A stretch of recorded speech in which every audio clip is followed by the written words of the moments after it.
285 deaths we could have prevented if we had common sense gun laws in place. Of the 45,000 people who died from gun violence last year alone, we talk about making people safe. 45,000 deaths are not safe. How many would have also been spared had our laws been stronger? Frankly, I would favor myself reinstituting the 1994 assault weapons ban, for which I voted. And I lamented the fact that when my Republican colleagues were in charge of the House, Senate, and the presidency, they allowed that law to go out of existence. None of us can speculate what the cost of that was, but there's no doubt in my mind there was a cost. In fact, that bill reduced mass shootings then, and it would do so again now. There's much I believe we ought to do as the representatives of the American people in this House. The House, though, has already taken action on two very critical gun safety measures supported by 9 out of 10 Americans. We don't have 9 out of 10 Americans that are Democrats in this country. Neither side does. But if you have any credence in polling data that says what Americans think, 9 out of 10 think that comprehensive background checks should be the law of the land. I don't know the common sense argument against that. We passed the Charleston loophole. This gentleman who bought that gun 3 hours before he killed Dr. Mitchell, or thereabouts, would have had a time to cool off, to perhaps have second thoughts, to perhaps have saved the life of a doctor whose job it was to save lives. We sent those bills over, and Senate Republicans, however, have refused to allow even debate on either of these bills, that are overwhelmingly supported by the American people. I know that my Republican colleagues are as disturbed by murder of children as Democrats are. I believe that. I hope that's the case, but I believe it. But I am confounded by the unwillingness to respond in an effective way, even on asking that everybody get checked so they're not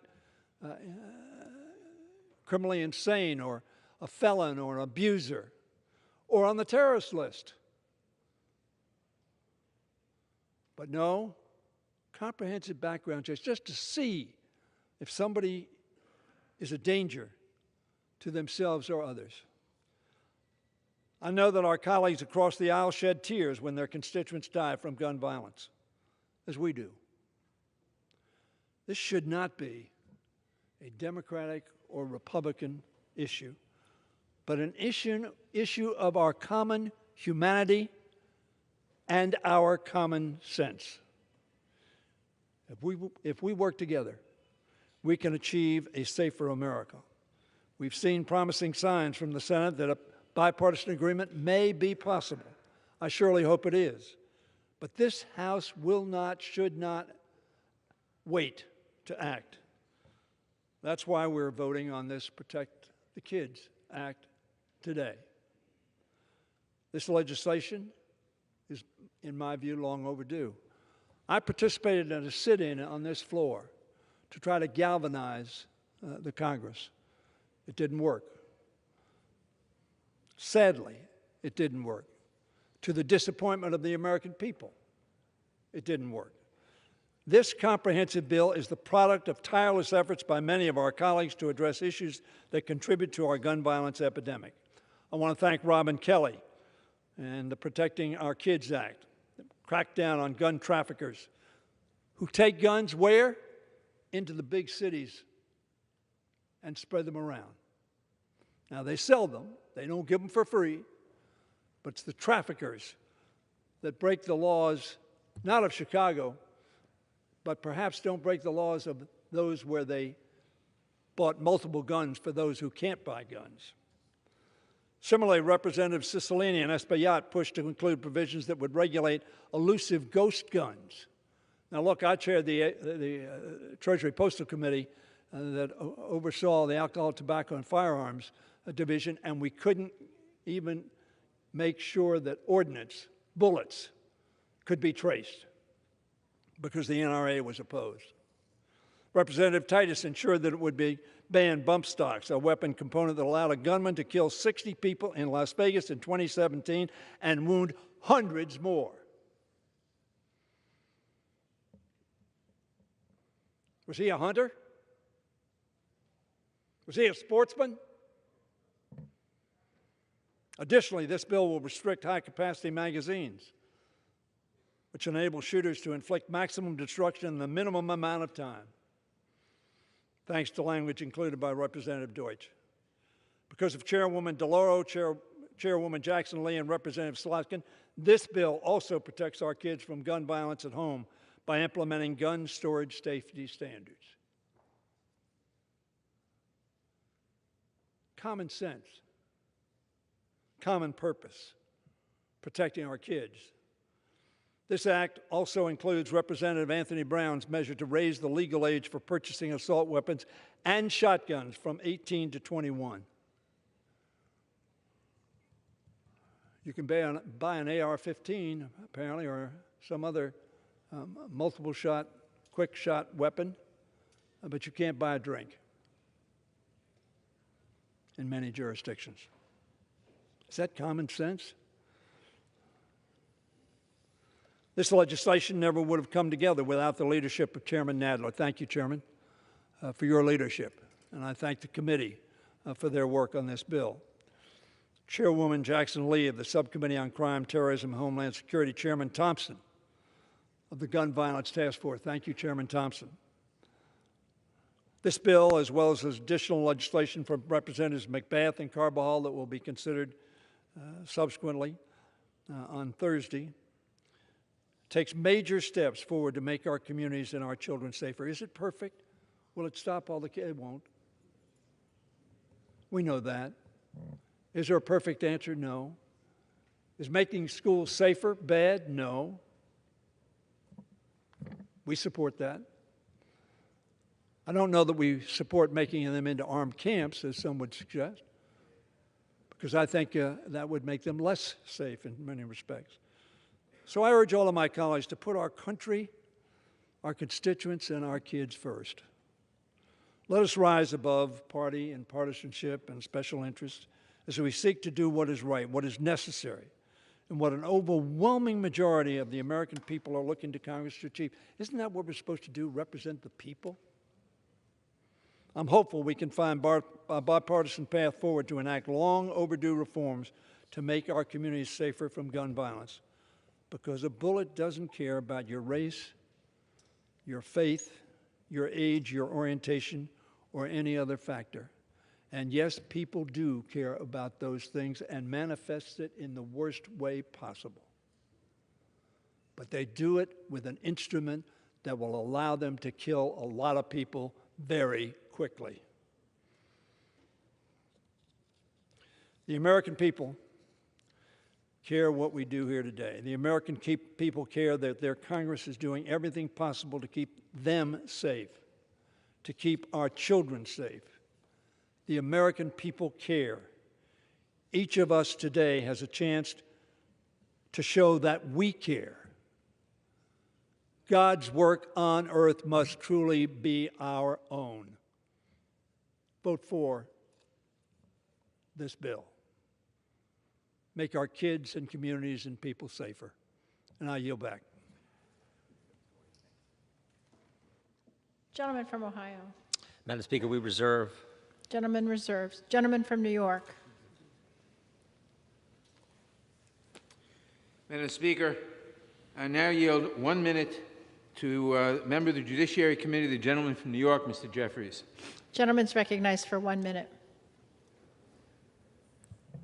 America is in the midst of a shocking gun violence epidemic that should shock the conscience of everyone and has devastated children, families, and communities. We must address it with the fierce urgency of now, but there are some in this chamber who would rather bury your heads in the sand and act like everything is okay. It is not okay that black folks were gunned down in Buffalo, New York, simply because of the color of their skin. It is not okay that members of the Jewish community were gunned down in the Tree of Life Synagogue in Pittsburgh simply because of their religious beliefs. It is not okay that children were gunned down and shredded in Uvalde, Texas, by an 18-year-old who should never have had access to a weapon of war. It is not okay that mass murder has become a way of life in the United States of America. That is why we must pass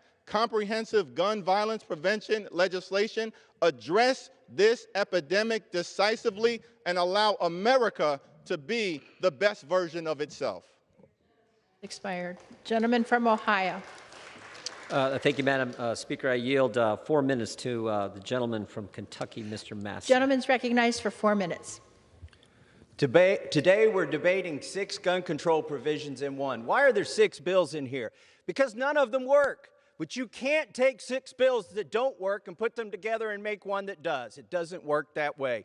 These are unserious, unconstitutional, and most troubling, dangerous provisions. 6 titles in this bill, and they all suffer the same inherent problem that gun control suffers when we pass it here in these legislatures. And that problem is criminals do not obey the law.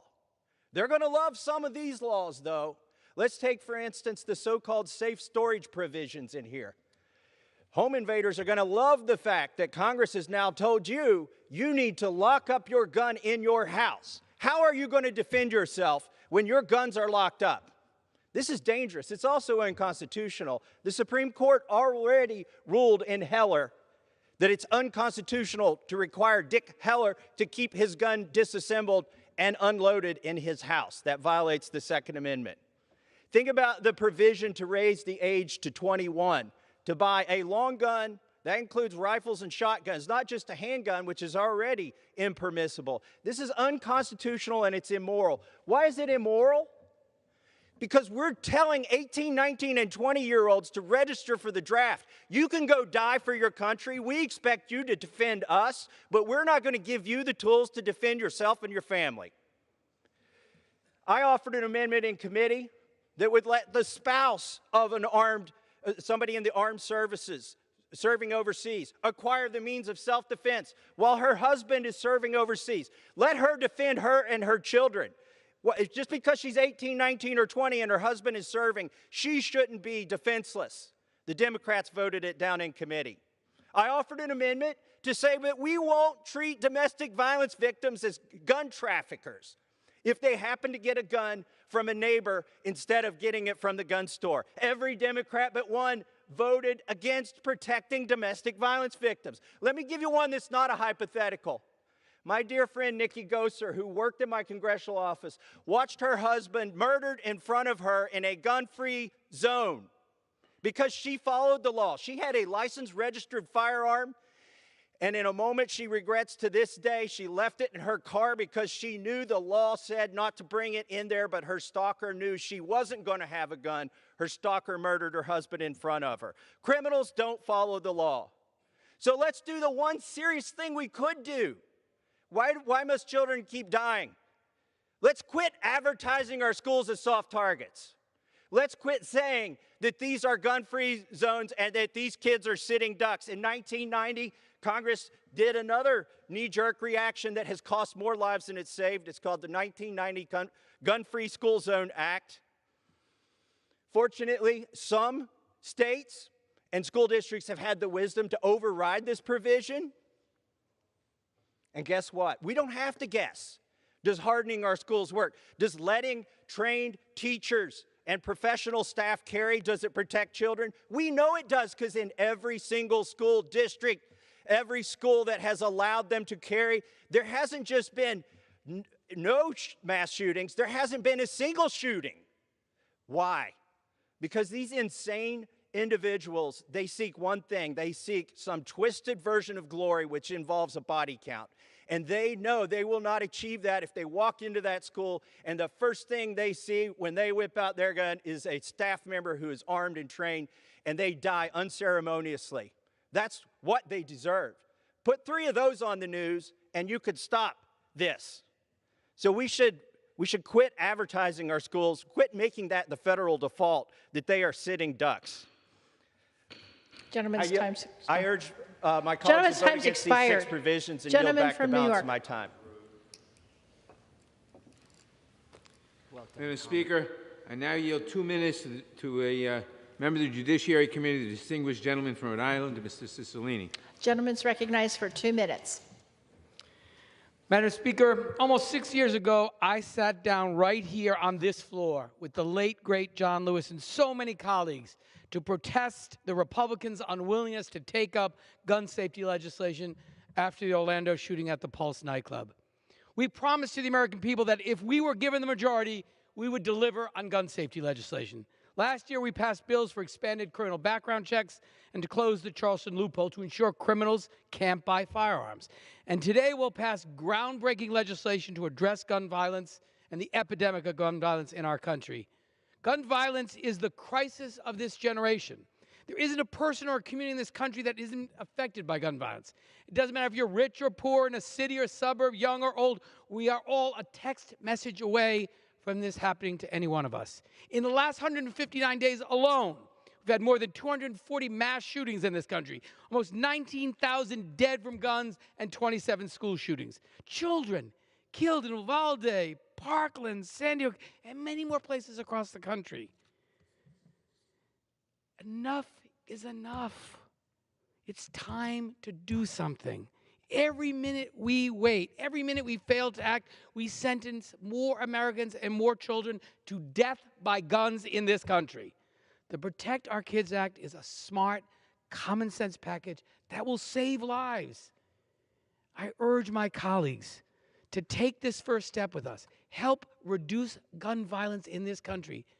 Protect your constituents from the gun violence that is ravaging communities all across America. And we can't stop here. This is a great bill. There's a lot more work to be done to make certain that kids and all the members of our community are safe. But have the courage to stand up. Actually, it doesn't take a lot of courage. Do your job.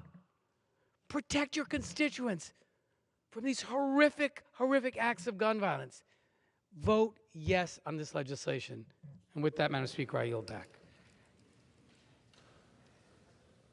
Members are directed to address their remarks to the chair. Gentleman from Ohio. Thank you, Madam Speaker. I yield 3 minutes to the gentleman from Arizona, Mr. Biggs. Gentleman's recognized for 3 minutes. I thank the gentleman for yielding. I oppose H.R. 7910, the Democrats' latest gun control effort. Supporters of this bill do not want to protect America's Second Amendment rights because they don't care about Second Amendment rights.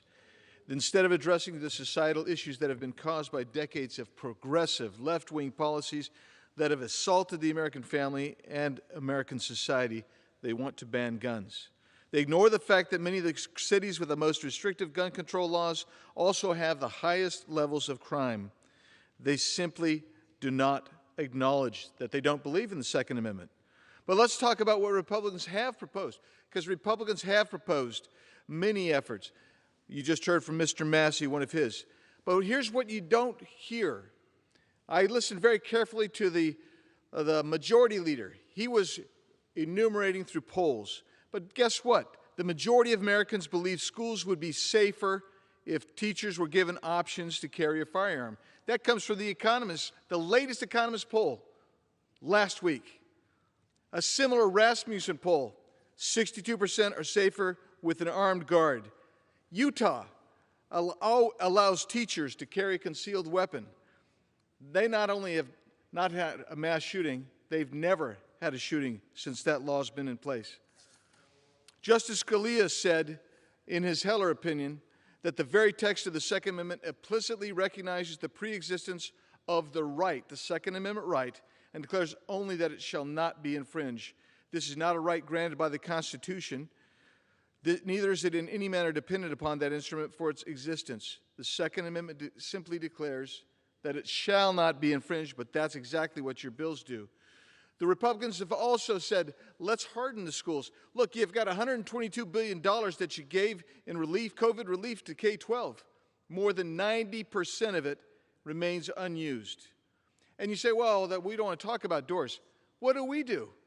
We hide behind doors because they work. You can harden schools and make them work. You can arm guards and make them work and make children safer. We all condemn the acts of violence that have occurred throughout our country, but the answer cannot be restricting America's right to protect themselves. Every day Americans use guns to protect themselves and their families. This bill will make it harder for Americans to do this. That is an inconvenient fact that my colleagues across the aisle simply can't and choose not to address. Last week at markup, Democrats repeatedly claimed that good guys with guns do not stop bad guys with guns. But Congressman Massey read a long list of incidents of good guys using guns to stop bad guys, but that list was ignored. I'll give you one. In Charleston, West Virginia, a woman with a 9mm handgun stopped a shooter, shooting into a crowd with an AR-15. Here's one. Stephen Williford stopped the shooting at a church in Sutherland Springs. I urge you to vote no.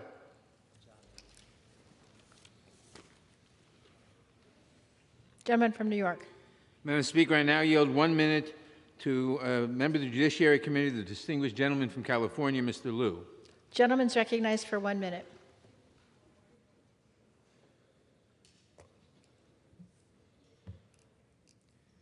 When I served the U.S. military, I was trained on firearms. Let me tell you what a bullet from the AR-15 does to you. The bullet leaves the muzzle of the AR-15 at a speed 3 times higher than that of a handgun. The energy is so strong that the bullet will disintegrate 3 inches of your bone. A person shot with an AR-15 looks like a grenade exploded in their body. The bullet also causes your human flesh to ripple violently, so that even if the bullet misses your artery, the human flesh, the ripples can burst the artery anyways. In Uvalde, Texas, little kids were decapitated and had their faces blown off. A person under 21 cannot buy a Budweiser. We should not let a person under 21 buy an AR-15 weapon of war.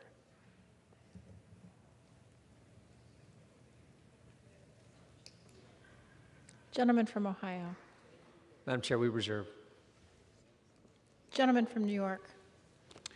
Madam Speaker, I now yield 1 minute to a member of the Judiciary Committee, the distinguished gentlelady from Washington, Ms. Jayapal. Gentlelady is recognized for 1 minute.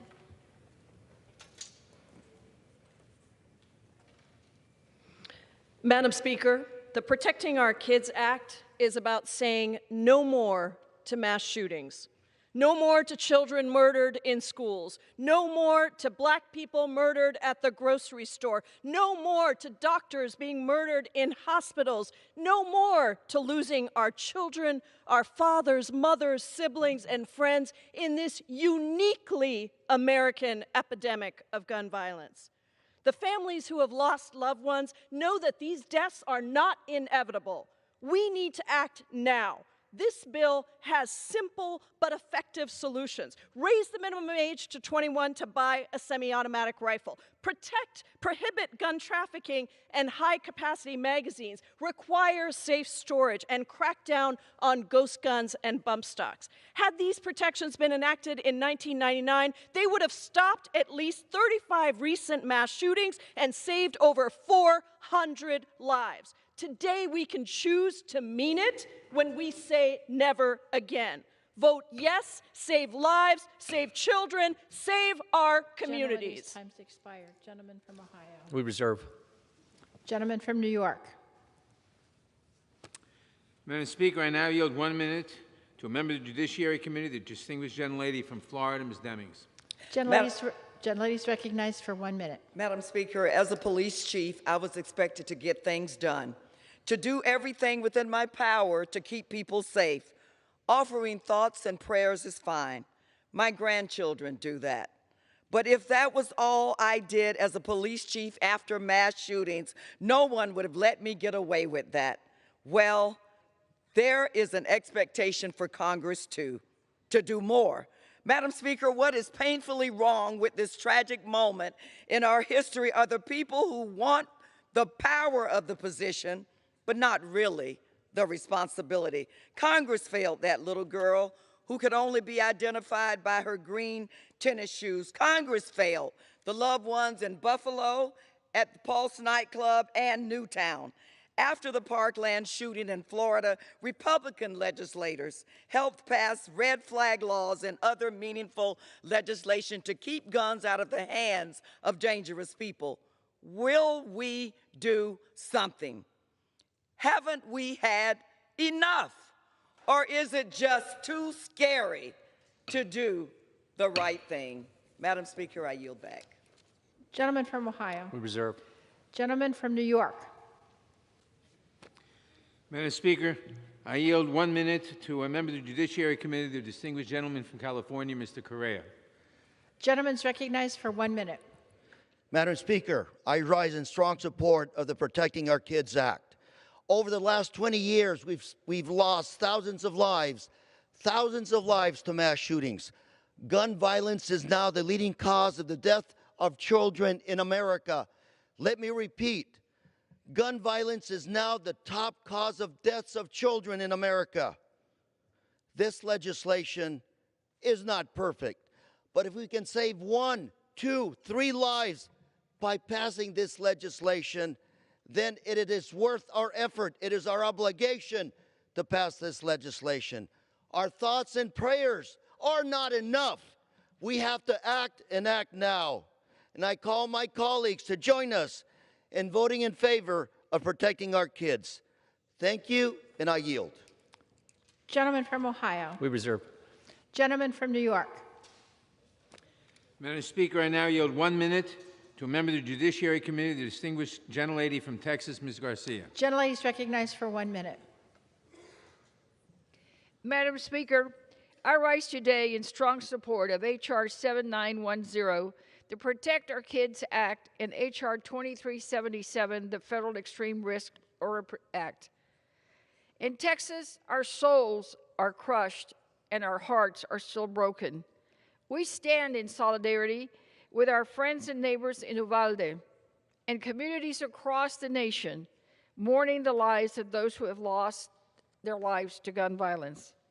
Empathy, love, and morality are calling upon us to pass these bills that are common sense legislation to reduce gun violence and save children's lives. Let's not be deceived by the absurd proposition to arm our teachers and schools. Let's let schools be schools. A teacher should be armed with books, not guns. Children need to focus on learning the ABCs, not how to dodge bullets. I urge my colleagues across the aisle to consult their conscience, not the NRA, and vote yes on these measures. Thank you, and I yield back. Gentleman from Ohio. Gentleman from New York. Madam Speaker, how much time does each side have remaining? Gentleman from New York has 40½ minutes. Gentleman from Ohio has 38½ minutes. Thank you, Madam Speaker. Madam Speaker, I now yield 1 minute to a member of the Judiciary Committee, the distinguished gentleman from Colorado, Mr. Neguse. Gentleman's recognized for 1 minute. Madam Speaker, I rise today not to offer my words, but the words of a brave Coloradan, Tom Mauser. Tom's son, Daniel, was murdered at Columbine High School 23 years ago in 1999. He was 15 years old, the same age as me. Tom shared with me that in the weeks before his death, Daniel asked him, "Dad, did you know there are loopholes in the Brady Bill?" At 15 years old, Daniel was able to see the gaping holes in our nation's gun laws, and tragically, so were the two 18-year-old killers, teenagers that, in Tom's words, saw loopholes big enough to drive a truck through. And as Tom said to me today, what has Congress really done to protect our precious children from gun violence in those 23 years? Shamefully, nothing. It is time for Congress to do its job. It is time to act and to demonstrate that you give a damn about our children. Tom is right. I beg my colleagues, support this common sense bill. and I yield back the balance of my time. Gentleman from Ohio. Thank you, Madam Chair. I yield 2 minutes to the gentleman from Wisconsin, Mr. Fitzgerald. Gentleman's recognized for 2 minutes. Madam Speaker, I rise today in opposition to H.R. 7901. I thought I'd take this opportunity to do my own fact check on some of the inaccurate claims my colleagues on the other side of the aisle presented at last week's markup. My Democrat colleagues will often claim there are loopholes in the current background check system, sometimes specifically citing the Charleston loophole. This is simply not true. Federal firearms licensees cannot transfer a firearm without performing a background check on the purchaser. The FBI is notified immediately if a prohibited person attempts to purchase a weapon, and the FBI has 3 days to follow up. The 3 days for follow-up prevent the FBI from sitting on their hands and not following through with background checks as a way to deny a person a firearm by bureaucracy, and therefore take away their Second Amendment rights. Another claim frequently made by my colleagues is that banning so-called assault weapons, a term they rarely define, would reduce mass shootings. Despite automatic weapons already being illegal to the general public, the left uses the term assault weapon to describe scary-looking guns regardless of the actual characteristics of the firearm. Even weapons mischaracterized as assault weapons are used in less than 1% of all homicides.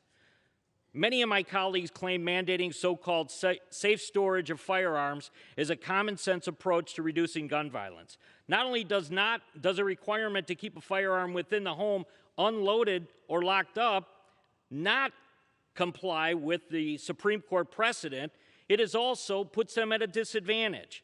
Listen, if you want to accomplish something today, pass what many states have done, and that's make resources available to secure schools.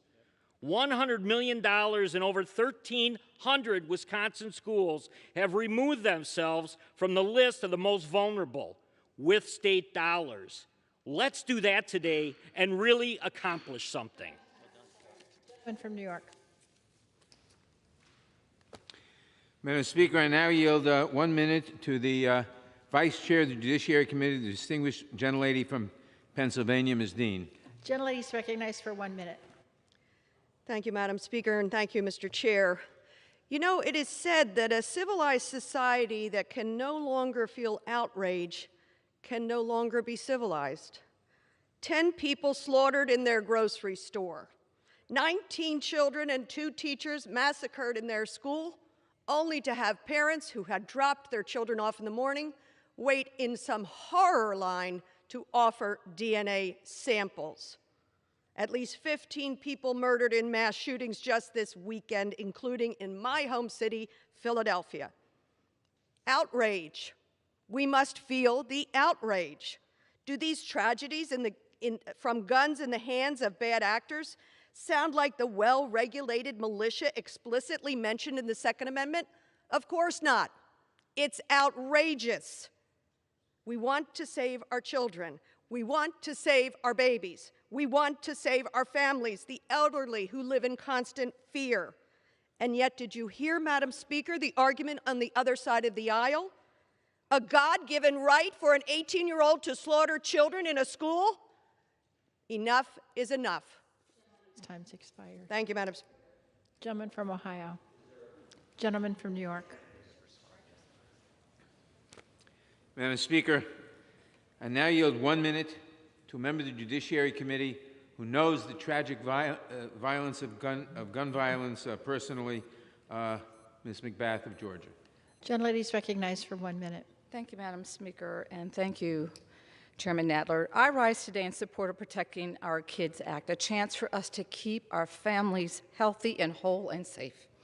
Day after day, hour after hour, the American people have felt the pain and the horror and the despair of yet another mass shooting, another family torn apart, another community broken. I know that feeling. You know my story. My son Jordan was just 17 years old when he was shot by a man who simply didn't like the loud music that he was playing in his car. How long do we let the American families in this country keep suffering this pain? That's why we must pass this common sense legislation, why we must take this step towards ensuring that we are creating true progress for the next generation. Americans deserve better, and shame on us if we do not take action.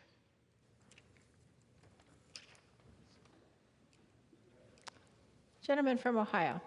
Reserved, Madam Chair. Gentleman from New York. Madam Speaker, I now yield 1 minute to a distinguished member of the Judiciary Committee, the gentlelady from Texas, Ms. Escobar. Gentlelady is recognized for 1 minute. Madam Speaker, on August 3rd, 2019 in El Paso, a white supremacist massacred 23 innocent people at Walmart. Our red flag bill might have saved them. On August 31st, 2019, 8 people were killed in Midland, Odessa by a man who failed his background check and purchased a gun through private sale. Our bill on private firearm sales might have saved them. On May 18th, 2018, at Santa Fe High School, a 17-year-old used his father's gun to kill 10 people. Our safe storage bill might have saved them. And in Uvalde, parents are burying their babies today after an 18-year-old purchased an AR-15 style rifle and slaughtered 21 individuals. Our bill raising the age to 21 might have saved them. These are just the recent Texas mass shootings. It's not the teachers, the schools, or the doors. It's the guns. We can't save every life, but my God, shouldn't we try? America, we hear you, and today in the House, we are taking the action you are demanding. Take note of who is with you and who is not. I am proud to remain El Paso strong. Thank you, Madam Chair. I yield back. Madam Speaker. Gentleman from Ohio. We reserve. Gentleman from New York. Madam Speaker, I now yield 1 minute to a distinguished member of the Judiciary Committee, the distinguished gentleman from New York, Mr. Jones. Gentleman's recognized for 1 minute. Madam Speaker, I rise because we find ourselves on a path that we have traveled before, a path that the American people were promised they would never have to meet again after Columbine, after Sandy Hook, after Parkland, and now after Uvalde. For 2 decades, Republicans bought by the NRA have blocked every attempt to pass legislation that would stop children from being massacred in their classrooms. Why? Because nothing is more easier than buying an AR-15 in this country, except buying a Republican member of Congress. Today, Democrats in the House will pass the Protecting Our Kids Act, and we need the Senate to abolish the filibuster to do the same. I yield back. Gentleman from Ohio. Gentleman from New York. Madam Speaker, I now yield 2 minutes to the distinguished gentlelady from Illinois, Ms. Kelly. Gentlelady is recognized for 2 minutes. For years, I've heard that tired argument that gun violence prevention legislation won't work. Just look at Chicago. They say where residents have some of the strictest gun laws but the highest rates of gun violence.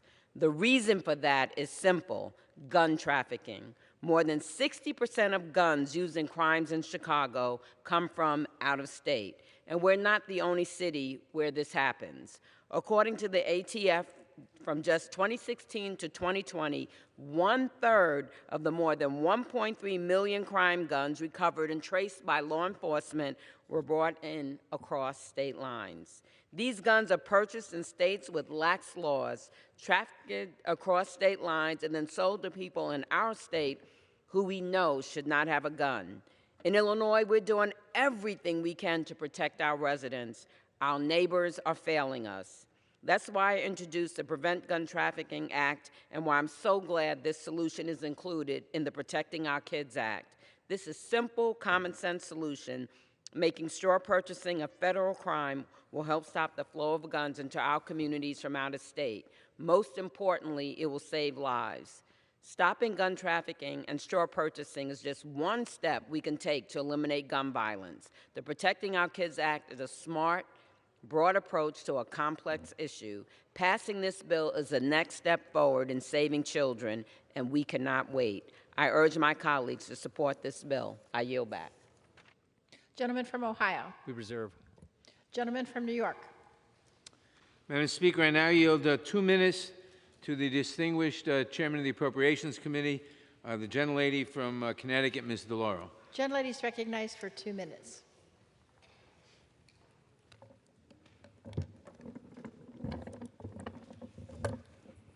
Madam Speaker, I rise in support of the Protecting Our Kids Act, comprehensive package to address gun violence in the United States. I'm pleased that it includes my legislation, Ethan's Law, which will keep kids across the country safe by ensuring that firearms are safely stored and secured. I introduced Ethan's Law in the House over 3 years ago in memory of Ethan Song, a Guilford, Connecticut teenager, 15 years old, accidentally shot himself with an unsecured gun in 2018. The firearm was improperly stored in a Tupperware box with the gun lock keys and the ammunition nearby. Before I had the honor of introducing Ethan's Law in the Congress, it passed the Connecticut General Assembly and the state Senate with broad bipartisan support, signed into law in 2019. Today, we take a critical step to make Ethan's Law the national standard in safe storage. Ethan's Law will set a federal standard for safe gun storage, incentivize states to create and implement safe gun storage laws. This legislation is a child safety bill, first and foremost, because losing just one child to accidental gun violence is too many. What happened to Ethan was tragic. No parent should have to lose their child because of an unsecured gun. It's time for Congress to act. In the words of Ethan Song's parents, Mike and Kristen Song, whose relentless advocacy led us to this moment, and I quote, "Not a single person on earth can change the past, but every one of us can change the future. Let's change the future while saving countless lives by passing the Protecting Our Kids Act."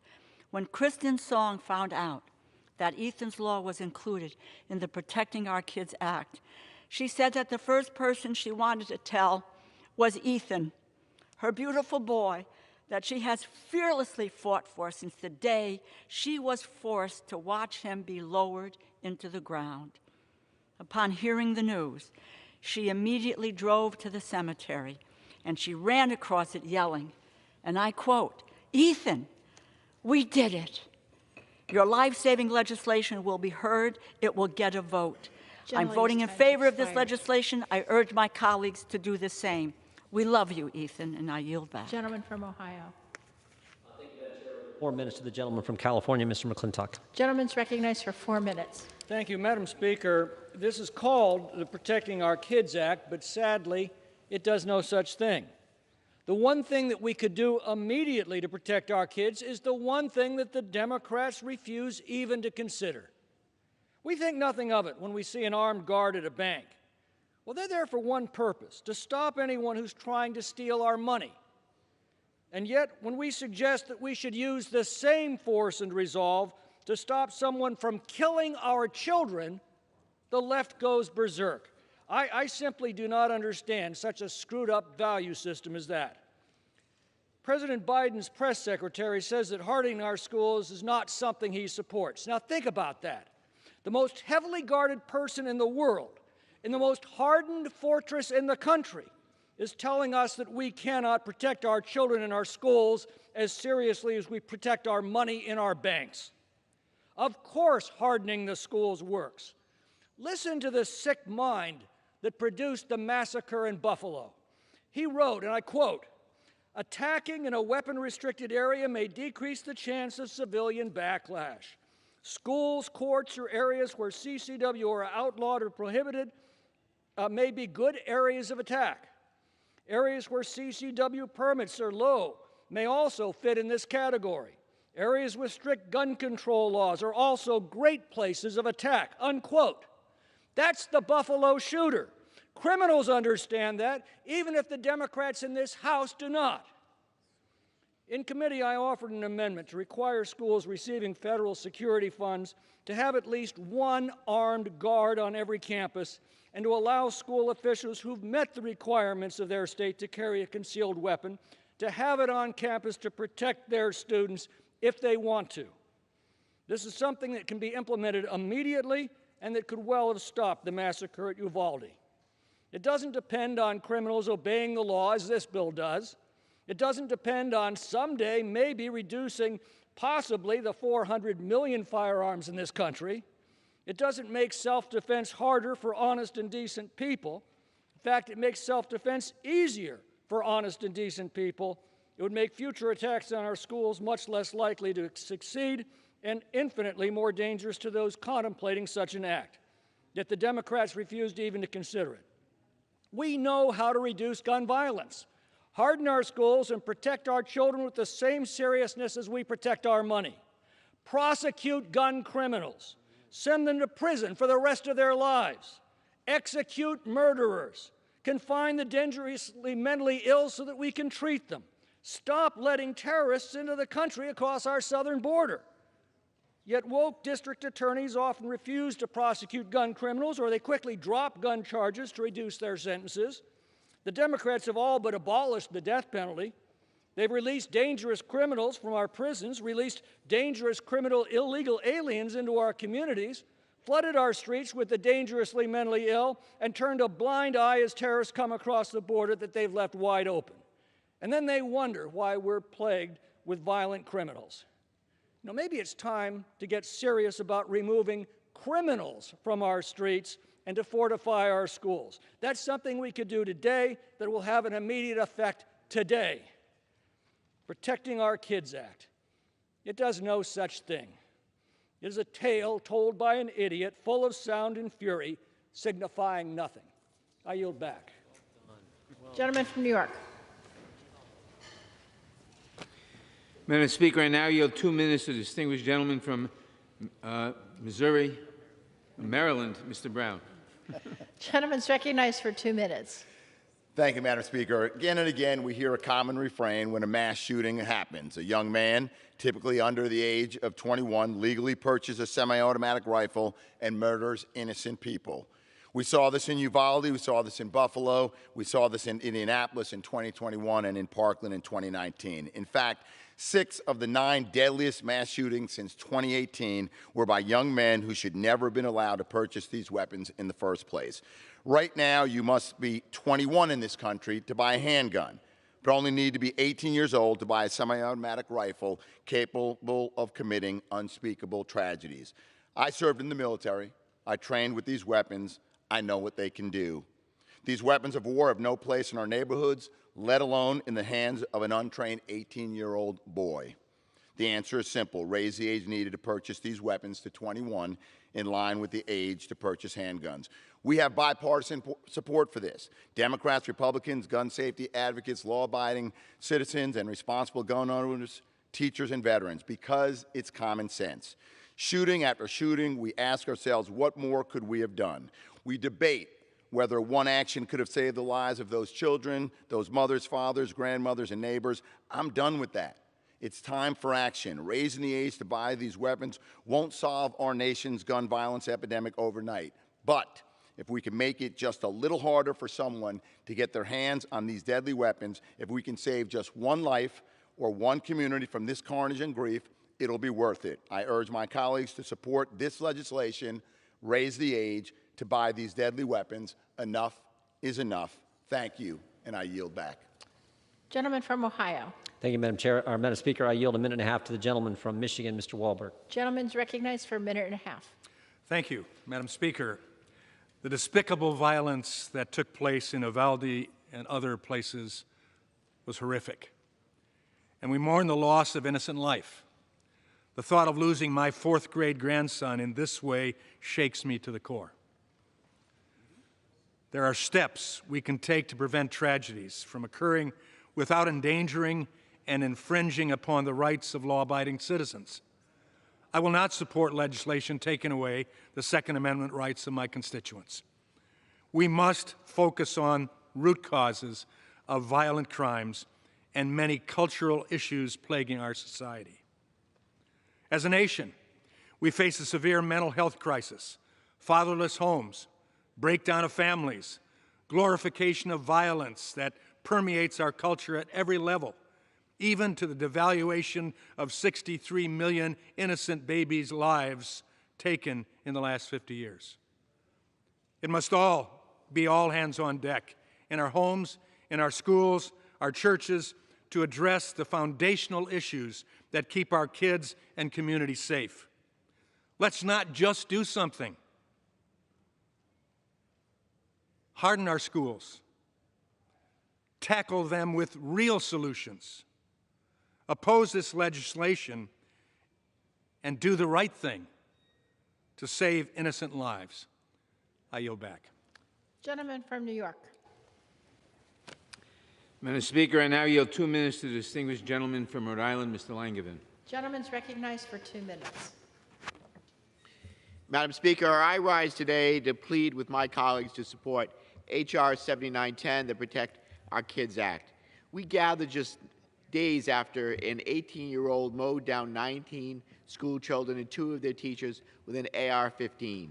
Just days earlier, a racist conspiracy theorist used that same type of weapon of war to murder 10 Americans, turning a grocery store into a bloody battlefield. 19 families in Uvalde and 10 families in Buffalo are permanently shattered, never to be the same again. And on average, more than 110 Americans suffer the same fate, death by gun, every single day.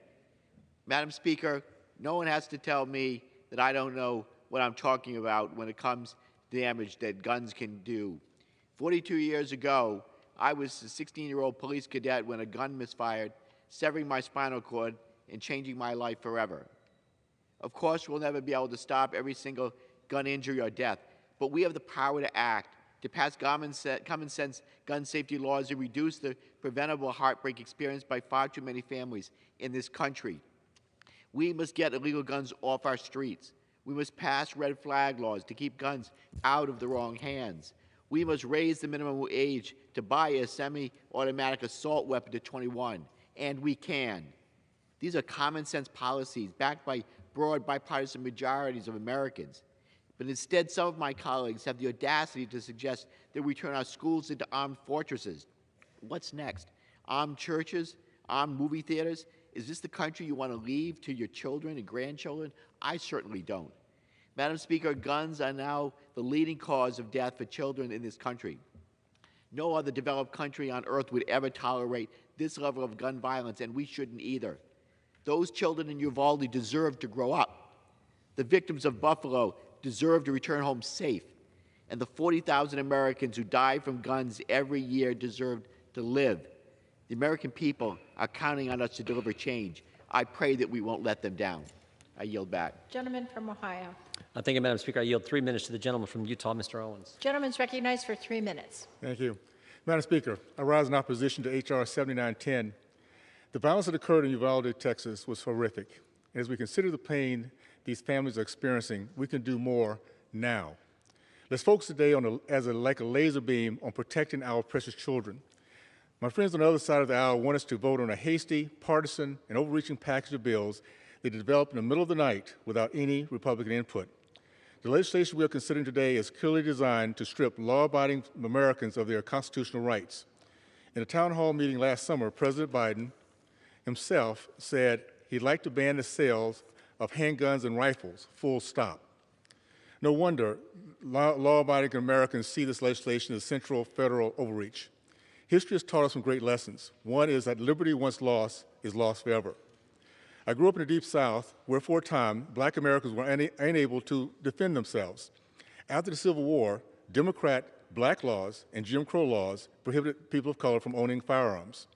Most people have heard the phrase 40 acres and a mule. An order issued in 1865 that allowed 40,000 former slaves to live on hundreds of thousands of acres. After the assassination of Abraham Lincoln, the Democrat president, Andrew Johnson, a Confederate sympathizer, confiscated this land, displacing thousands of black Americans and families. This is an example of why the right to bear arms is necessary to safeguard and protect our life, liberty, and property. The Democrats' proposals are unhelpful in protecting our kids and go against all common sense. They ignore real solutions that will keep our children safe and help prevent future acts of senseless violence. Most importantly, they are not proposing anything that protects our children now. We don't need to spend another 2 years fighting over solutions We have solutions available immediately. The Securing Our Student Act. My legislation would empower local school districts to immediately receive unspent funds from the American Rescue Plan and implement security measures in their schools now. Of the $122 billion appropriated to the American K-12 schools in last year's $1.9 trillion American Rescue Plan, roughly 93% remains unspent. I invite my colleagues to join me in demanding that these hundreds of billions of dollars be immediately used to help local schools determine and implement the safety measures that best fit their communities. We can harden our schools and protect our children at school now. We can never bring back those precious children we've lost, but we can and we must work together to prevent future tragedies. This is a solution that will harness the full weight of American innovation and technology and keep our schools safe now, to ensure that no child, educator, or family has to say goodbye to a loved one because of any kind of violence. Thank you, and I yield back. Gentleman from New York. Madam Speaker, I now yield 1 minute to the distinguished gentleman from Michigan, Mr. Levin. Gentleman's recognized for 1 minute. Thank you, Chairman Nadler, for pulling this vital package together. I speak as a father of 4 who is heartbroken and still processing Uvalde, Buffalo, and the unending string of mass shootings, a longtime gun reform advocate, and a member of the Gun Violence Prevention Task Force who demands real, common-sense gun reform to save lives now. This is why I support the Protecting Our Kids Act in this moment of profound grief and collective loss. When it comes to the epidemic of gun deaths, there's no panacea. We must pass meaningful reforms, evaluate our work, and then keep on passing more legislation. Though I'm extremely supportive of this long overdue package, I'm concerned about criminal penalties for safe storage violations. Overcriminalization too often harms Black and brown communities. As a warrior for racial justice, I urge all of us to investigate how disparate communities would be impacted before this bill heads to the President's desk. I urge my colleagues on both sides of the aisle to support this bill, and I yield back the balance of my time. Gentleman from Ohio. Thank you, Madam Speaker. I yield 4 minutes to the gentleman from Texas, Mr. Roy. Gentleman's recognized for 4 minutes. I thank the gentleman from Ohio. Why do we have guns? Why do we have the Second Amendment? Is it to hunt? Sure. Self-defense? That's even more important. But the fact is, you read the founders, Federalist 46, James Madison, contrasts us with the tyrannical governments of Europe who are, quote, afraid to trust the people with arms. Joseph Story, in his commentaries on the Constitution in 1833, quote, the right of the citizens to keep and bear arms has justly been considered as the palladium of the liberties of a republic, since it offers a strong moral check against the usurpation and arbitrary power of rulers, and will generally, even if these are successful in the first instance, enable the people to resist and triumph over them. We have a Second Amendment because we understand in this country that there are some things, inalienable rights, that you cannot justly take away from a free and equal human being. Tyrants disarm the people they intend to oppress. Those are the facts. Jewish people in Germany were prohibited from owning arms. 13 million Jews were exterminated by the Nazis. The Soviets instituted gun control and millions were killed. 20 million dissidents were rounded up and exterminated. Mao disarmed the Chinese people. 20 million dissidents were exterminated.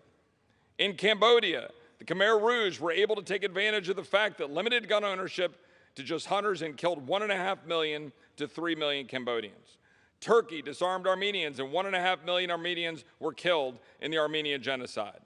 The South disarmed slaves and actively fought against their arming. And then in the 20th century, armed Black Army veterans, for example, in Louisiana, were able to defend against the KKK. Even fact-checking organizations, Snopes, said, quote, we find it reasonable to conclude that gun confiscations facilitated by laws requiring the registration and licensing of firearms played a crucial role in the carrying out of 20th century genocides. This is not fiction. This is in our lifetime. This is in our grandparents' lifetime. This is in our recent history. This is why the Second Amendment matters. It's not trivial. It's not something you just brush aside. This is the foundation of liberty. It's who we are. but in order to sell a lie to the American people that the government will protect them from all manners of evil, while defunding the police, leaving our borders wide open. I'm glad my colleagues can suddenly find Uvalde on a map. While allowing dangerous cartels operating hundreds of miles into Texas, allowing fentanyl to pour into our communities and kill tens of thousands of children. The very children my colleagues say they wish to protect. In order to do this, Democrats in this body are willing to take away a citizen's God-given right, yes, God-given right that was mocked earlier, to protect himself or her family or his family from harm. The very harm they foster by appeasing lawlessness. And importantly, from the very tyranny being applied to them to deny that right. That is what is at stake. This bill, and it gets brushed aside, raised the age limit. Well, there are constitutional questions to that in the Fourth Circuit, Ninth Circuit, and other circuits. The second title on straw purchases. The very straw purchases Democrat DAs don't even want to really prosecute would prohibit a law-abiding citizen from giving a gun to a friend as a gift. Safe storage would make it unlawful for me to have the 22 and the 20 gauge propped up by my door right now in Texas to kill coyotes and snakes. It would make it unlawful. This will not do any good. It will harm Americans, and it undermines our foundational liberties that is crucial for a free state. And with that, I yield back. Gentleman from New York. Madam Speaker, I now yield 1 minute to the distinguished gentlelady from North Carolina, Ms. Manning. Gentlelady is recognized for 1 minute. Madam Speaker, so far this year, our country has experienced more than 250 mass shootings, and it's only June. Gun violence is now the #1 cause of death of children in this country. We cannot let this continue. The Protecting Our Kids Act is an important step toward curbing gun violence by limiting high-capacity magazines, raising the minimum age to buy assault weapons to 21, and encouraging safe storage practices. If these measures had been in place, the 18-year-old gunman in Uvalde, Texas, would not have been able to buy the 2 assault weapons he used to murder 19 children and 2 teachers. The Dayton, Ohio shooter would not have been able to buy the high-capacity magazine that allowed him to shoot 26 people in 30 seconds. We can't solve this complex problem at once, but neither can we desist from taking common sense measures to help make this country safer for our children. Let's honor our oath. Let's do our job to keep the American people safe. Vote yes on this bill. It's the least we can do for our constituents. Gentleman from you, Ohio. and I yield back. Thank you, Madam Speaker. We reserve. Gentleman reserves. Gentleman from New York. Madam Speaker, I now yield 1 minute to the distinguished gentlelady from California, Ms. Spear. Gentlelady is recognized for 1 minute. Madam Speaker, thank you. I believe I'm the only member of this House that is a victim of gun violence. My body is riddled with bullets. I have a divot in my leg that's the size of a football. I have skin grafts on all parts of my body. I live with that every single day. A victim of gun violence is traumatized over and over again. I implore my colleagues on the other side of the aisle, if we had a 737 that crashed every month for 12 months in this country, we would do something about it. And that's what's happening to children in this country. 1,500 kids die of gun violence every single year. We have to do something about it. All we're saying is, don't let them purchase an assault weapon until they're 21. We already say you can't purchase a handgun until you're 21. Dr. Guerrero this morning talked about decapitated heads. Expired. I urge you, I'm leaving this institution. Please do something. I yield back. Gentleman from Ohio. We reserve, Madam. Gentleman from New York. Madam Speaker, I now yield 1 minute to the distinguished gentlelady from Illinois, Ms. Schakowsky. Gentlelady is recognized for 1 minute. Thank you, Mr. Chairman. I want to share a conversation that I had with Anna Kate, who is a constituent of mine in my district. And she called my office absolutely distraught. This was the day of the, late in the day of the shooting. And she said that parents have really reached their breaking point right now, and that she is afraid. And she is afraid for her 7-year-old son. She said, I want to tell my child, you will be safe in school. What a simple sentence that most parents, any parent would want to say, you will be safe in school. But I can't, she said. Children continue to die, and this is on all of us, all of our conscience. There is no issue more important than this. We can do something starting today, something real. We can finally pass this legislation. Let's do it. Gentleman from Ohio. Thank you, Madam Speaker. We reserve. Gentleman from New York. Madam Speaker, I now yield 1 minute to the distinguished gentlelady from California, Ms. Escher. Gentlelady is recognized for 1 minute. I thank the chairman. Madam Speaker, where is the soul of America in this chamber? I've listened to every speaker since the debate began. I think that Shakespeare would say, "Thou doth protest too much." We have simple, profound facts. Our children are being blown away. Last week, the first funeral, that casket could not be opened. I think every single member here is a parent. Walk behind that casket. Think of yourselves and your own children. They deserve solutions to this. This has to be more from you than damning the Democratic Party. Come on. We're members of Congress. And many of us say, can I have 10 more seconds, please? Many of us say a prayer. It's the Lord's Prayer. And at the end we say, and lead us not into temptation, but deliver us from evil. Amen. I yield back. Gentleman from Ohio. Thank you, Madam Speaker. I yield 2 minutes to the gentleman from Wisconsin, Mr. Tiffany. Gentleman's recognized for 2 minutes.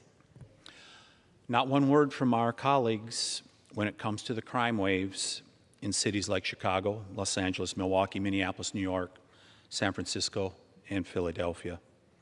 To do so would be to criticize their own soft on crime policies. It's been going on for a decade now. They hope Americans ignore the inconvenient truth. Criminals don't get background checks, and they don't fear laws because rogue prosecutors financed by progressive dark money groups don't enforce our laws. These criminal strongholds in Washington, D.C. have one thing in common. They are run by Democrats who refuse to enforce our laws. This administration, responsible for a 40-year inflation high, erasing our border, and shrinking economy, will say anything to distract from their own failures. Jimmy Carter says, "Thank you for making the 70s look good." Week after week, we hear about violent criminals re-victimizing communities without being held accountable. The people furthering these policies and making our communities less safe are the same people who are fervently arguing to disarm Americans and defund the police. They're the same people weaponizing the FBI against their political opponents, and the same people who want to repeal the Second Amendment. I wish they would just tell the American people the truth instead of deploying Trojan horses. Whether it's rifle bans, 9mm bans, federal red flag laws, one thing is certain. They will not change the outcomes for the people in those cities. As some members of this body have said in the last few weeks, this is just the beginning. We will not stop. They will continue to erode our rights because they believe in a nanny state government, not a government of the people. What Americans need is the enforcement of our laws, holding criminals accountable, and protecting our constitutional rights. I yield back. Gentleman from New York. Madam Speaker, I request unanimous consent to insert into the record a May 27, 2022 piece from CNN entitled "States with Weaker Gun Laws Have Higher Rates of Firearm-Related Homicides and Suicides," study finds. Without objection. Madam Speaker, I now yield 1 minute to the distinguished gentlelady from the District of Columbia, Ms. Norton. Gentlelady is recognized for 1 minute. Madam Speaker, I rise in strong support of the package of gun violence prevention bills we are considering today. Gun violence is at unseen epidemic levels in this country. We need to combat the source of the epidemic, easy access to guns. I would like to address, however, the impact of the lack of statehood for the residents of the District of Columbia on their ability to pass and maintain their own common sense gun violence prevention laws. If Republicans take the majority in the next Congress, they could eliminate D.C.'s gun violence prevention laws, which they have repeatedly tried to do, including its ban on assault weapons and high-capacity magazines and its universal background checks. At least 7 current Republican members of Congress have introduced such bills. I have defeated each effort in Congress to overturn D.C. gun violence prevention bills, and I vow to do so again. But the ultimate remedy for congressional interference in local D.C. matters, of course, is D.C. statehood. I yield back. Gentleman from Ohio. We reserve. Gentleman from New York. Madam Speaker, I now yield 1 minute to the distinguished gentleman from Texas, Mr. Castro. Gentleman's recognized for 1 minute. Thank you, Madam Speaker. I rise to vote to do something. It's too easy for dangerous people to get dangerous weapons in this country, and we're either going to do something about it or we're not. I want you to imagine for a second that a shooter with an AR-15 goes into your child's school tomorrow or next fall, or your grandchild's school, and leaves a hole the size of a basketball in their chest, or leaves their head decapitated off their body. Ask yourself what you would ask of the people who represent you. Would their thoughts and prayers be good enough for you if that happened to your child? Would them be worried about their primary election be okay with you? The people in Uvalde, when I spoke to them, asked me how it is that somebody who's 18 can't buy beer or cigarettes, but they can go into a gun store and buy 2 AR-15s and go kill 20 people. The teachers who died, the cops who died, the children who died cannot vote to change the law. Only we can do that. This is our legacy. Gentlemen's time's expired. Vote yes. I yield back. Members are reminded to direct their remarks to the chair. Gentleman from Ohio. Madam Speaker, we reserve. Gentleman from New York. Madam Speaker, I now yield 1 minute to the distinguished gentlelady from Florida, Ms. Wasserman Schultz. Gentlelady is recognized for 1 minute. Thank you, Madam Speaker. I rise to confront the nation's leading child killer, gun violence. Passing the Protecting Our Kids Act does that by raising the legal age to buy certain semi-automatic rifles and closing the ghost gun loophole. It strengthens safe storage rules at home and clamps down on bump stocks and high-capacity magazines. Once more, House Democrats will do something meaningful to address this carnage, while House Republicans do nothing. Yes, a few Senate Republicans may do the absolute minimum, but when an 11-year-old tells Congress that she smeared her murdered friend's blood on her own body to play dead and stay alive in Uvalde, I'll take baby steps over no steps. From Uvalde and Buffalo to Parkland, Orlando, and Las Vegas, America is bleeding. And while this legislation will not end gun violence, it's a tourniquet. The deaths, suicides, and astronomical health costs are too high, and we cannot continue to forsake our national freedoms to learn, work, and worship without fear. So let's pass this legislation and reclaim America's values and confront this nation's leading killer of children, gun violence. I yield back. Gentleman from Ohio. Thank you, Madam Speaker. I yield 2.5 minutes to the gentleman from Virginia, Mr. Klein. Gentleman's recognized for 2.5 minutes. Thank you, Madam Speaker. I thank the gentleman from Ohio. I rise in opposition to the so-called Protect Our Kids Act. What we saw 2 weeks ago in Uvalde, Texas, was tragic and horrific, and we should take action to prevent future tragedies such as this one. But this bill is not the solution for several reasons. First, the bill restricts the Second Amendment rights of law-abiding adults. With very limited exceptions, the bill would prohibit 18 to 20-year-olds from buying nearly all semi-automatic rifles and shotguns. During the markup of the bill, The Judiciary Chairman argued that this is applicable because these young adults don't have, quote, fully formed brains. Yet we entrust these same young adults to serve our country in the military and die for our country. We trust these young adults to vote in our elections. What's even more interesting is while Democrats believe that these young adults don't have fully formed brains, they certainly are more than willing to try and reduce the age at which a person can vote to 16. Second, the bill makes it more difficult for a domestic violence victim to keep a firearm for protection. As drafted, the bill would criminalize a domestic violence victim's attempt to seek help from a friend or neighbor in obtaining a firearm.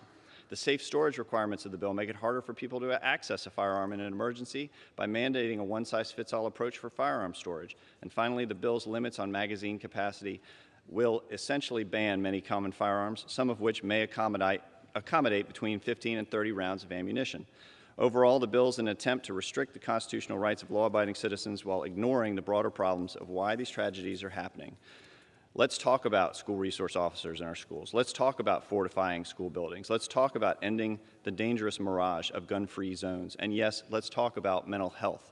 We have to look for common-sense solutions that make it easier for Americans to protect themselves and their loved ones. I oppose this bill, and I urge my colleagues to vote no. I yield back. Gentleman from New York. Madam Speaker, I now yield 1 minute to the distinguished gentlelady from California, Ms. Chu. Gentlelady is recognized for 1 minute.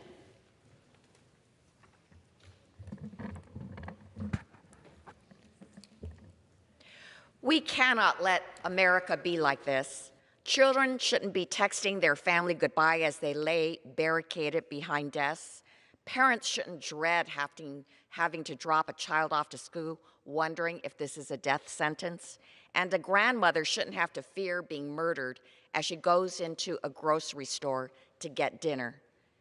The U.S. is the only country in the world with more civilian-owned firearms than people, and it is costing us our loved ones' lives. Thoughts and prayers are not enough. They never were. We have to take action. This is what we were sent to Congress to do, to act. The bill before us today, H.R. 7910, the Protecting Our Kids Act, will save lives. We can no longer act like we are powerless to stop mass murders in our communities when it is clear there is so much we can do. Pass this bill. Enough is enough. Gentleman from Ohio. Thank you, Madam Speaker. I yield 2 minutes to the gentlelady from Georgia, Ms. Green. Gentlelady is recognized for 2 minutes. Thank you. In 1990, our schools became gun-free school zones. And on September 6, 1990, when I was 16 years old, my high school went on lockdown because one of the students at my school brought 3 guns to school in a duffel bag on the school bus, brought the guns into our school, and proceeded to take control of our high school. And he was the only person in the school that had guns. That's why that happened. There was no one to protect us that had a gun that day. The only person with guns was the very mentally ill, upset teenager who had brought guns to school that day to kill other students. I know that fear. As a matter of fact, I think I'm the only member of Congress that that's actually happened to. And I'm also a mom. I've dropped off my kids at school for years, wondering, would this happen at my children's school? Would they face a terrible fate like the poor children in Uvalde? This should never happen to our children. And I can't help but to point out to all of us here, while we're debating how to protect our kids in school and what we're debating about our Second Amendment gun rights, I want to point out that we're all so privileged to be in this building being protected by armed guards with guns who are protecting our lives.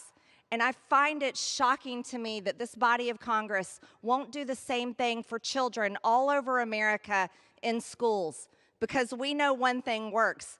We know that a gun is a tool, and it's a weapon that can be used to defend yourself or defend others, and we're all lucky enough to have that privilege. But our school children aren't. If we really want to be serious about protecting our kids here in America, we'll repeal the Gun-Free School Zones Act, and we will put into action real legislation that protects children everywhere, all over America in school, with good guys with guns. the same way we're being protected. I yield back. Gentleman from New York. Madam Speaker, I now yield 1.5 minutes to the distinguished member of the Judiciary Committee, the gentleman from Florida, Mr. Deutsch. Gentleman's recognized for 1.5 minutes.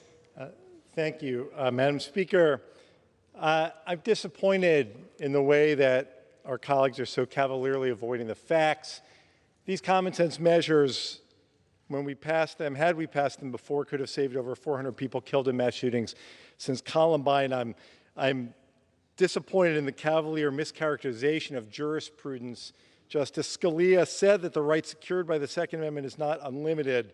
My colleagues know that the changes in this law that we're proposing today will not undermine the Second Amendment in any way. But, Madam Speaker, I have two documents that inform everything I do here. One is the Constitution of the United States, and the other is this list that I wrote on February 14th, 2018, of every one of the 17 members of my community slaughtered by a killer with an AR-15 in his high school.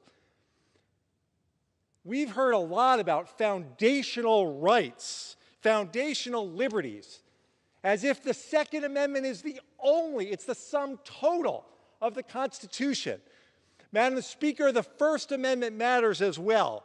And for these 17, they have no right to practice religion and to pray for themselves or all of those who are killed every time we offer thoughts and prayers. And for these 17 and everyone killed by gun violence, they cannot peaceably assemble, as the First Amendment gives the right to all of Americans. And Madam Speaker, most of all, they cannot petition the government for redress of their grievances. Not these 17, not the 19 from Uvalde, no one killed in this gun violence. Today, we can help redress the grievances of all those lost to gun violence by passing this important legislation. Gentleman's time's expired. We must, we will, and I yield back the balance of my time. Gentleman from Ohio. Thank you, Madam Speaker. I yield 1.5 minutes to the gentleman from Florida, Sheriff Rutherford. Gentleman's recognized for 1.5 minutes. Thank the gentleman for yielding. Madam Chair, I rise today in opposition to H.R. 7910 because this bill does nothing to stop human violence, which is the real problem at hand here. Straw purchases are already illegal. You can't buy a gun for someone else to get around the background check. Bump stocks are already illegal, regulated like automatic weapons, thanks to the Trump administration. And infringing on the Second Amendment rights of law-abiding Americans is not the answer. In fact, the bill before us will even make criminals out of legal gun owners. This bill would put the federal government in charge of law-abiding citizens and how they store their firearms inside their own homes. This bill puts firearms storage over and above self-defense. Instead, let's work together to address human violence problems by bolstering our mental health system, identifying individuals before they become active shooters and mass murderers, and improving our school safety through crime prevention through environmental design, CPTED. It can be done. With that, Madam Speaker, I yield back. Gentleman from New York. Madam Speaker, I now yield 1 minute to the distinguished gentleman from California, Mr. Garamendi. Gentleman's recognized for 1 minute. Thank you, Madam Speaker. I've heard over and over again we ought to harden our schools. We ought to have every teacher have a gun. One question needs to be asked as that argument goes forward. Why? Why do we need to do that? We need to do that because an 18-year-old was able to buy 2 AR-15s, go to the school in Uvalde, and shoot up all of the students and teachers, 19. That's presumably why we have to harden our schools. Maybe it's time for us to come to the reality that it's time for us to pass common sense gun safety legislation. This particular piece of legislation does just that. Doesn't take away the Second Amendment rights, but what it does is to provide every American with the right to life, liberty, and the pursuit of happiness. and not to have to worry about whether their school has been hardened sufficiently to prevent an 18-year-old with 2 military-style weapons to enter that school. It's time for us to act, pass this legislation. Gentleman from Ohio. Madam Speaker, we reserve. Gentleman from New York. Madam Speaker, I now yield 1 minute to the distinguished gentlelady from New York, Ms. Maloney. Gentlelady is recognized for 1 minute. Madam Speaker, I rise in support of the Protecting Our Kids Act. Today, the victims' families and community members from the mass shootings in Buffalo and Uvalde appeared before the Oversight Committee demanding action. These communities have faced unspeakable tragedy. It is our duty as lawmakers to listen to them and work to build a world where they will never have to see these horrific events repeated. This legislation will save countless lives from the violence these families have had to endure. We must support every title in this bill, especially Title II, cracking down on interstate gun trafficking. I have spent over a decade fighting for gun trafficking and straw purchases to be made a federal offense. The illegal interstate movement of firearms into New York, known as the Iron Pipeline, has caused countless firearms to enter our state unlawfully. Preventing gun trafficking across state lines should be a bipartisan goal. As a mother and teacher, I am horrified by these attacks on our schools, our grocery stores, and our communities. I urge my colleagues to support this bill. Time's expired. Gentleman from Ohio. Thank you, Madam Speaker. I yield 3 minutes to the gentlelady from Florida, Ms. Kamick. Gentlelady is recognized for 3 minutes. Thank you, Madam Speaker. I came here today to speak on behalf of women and the parents of my district. Heck, honestly, I came to speak on behalf of all Americans who want their kids to be safe and secure in their schools and for people to be safe in their communities. I came here today to say that we all want these things because our hearts collectively break when any life is lost. We mourn for those lives lost needlessly. We need to do better, and we can do better, which is why every single member of this chamber must, without hesitation, denounce, decline, and decide and oppose against H.R. 7910, the Politics Over Our Kids Act. This is common sense. Taking legal firearms out of the hands of law-abiding citizens does nothing but empower criminals. It's already illegal to commit murder. Has that stopped murder? Has that stopped violence? No.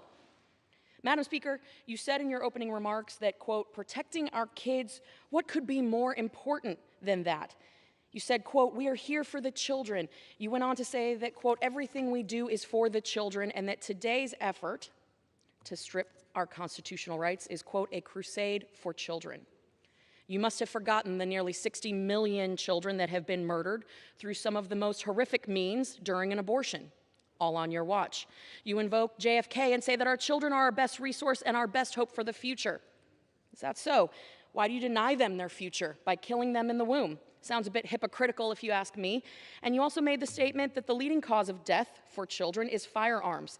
Then why does the data refute that? NBC News reported that motor vehicle deaths of kids from age 1 to 17 continues to be the #1 cause of death. Spare me, Madam Speaker, that you are here fighting for the children because your 3 decades in Congress reflect a record of anything but a fight for children. Certainly not the kids being trafficked at the border, not the kids being abused, not the kids fighting for their life in the womb, or the kids whose future is being stolen by abusive big government policies. If this were about protecting kids, then why does this bill do nothing to secure or harden our schools? Why was there no bipartisan efforts as part of this package? Why do these bills do nothing to address the mental health crisis that we are facing, driving the violence? It is the guns. It is not the guns. It is the people. People who are intent on committing acts of evil and violence will do so by any means necessary. That is a fact. But while you have conveniently forgotten so much, I certainly do not want to forget how many victims of domestic violence will be left without options to protect themselves if this garbage bill becomes law.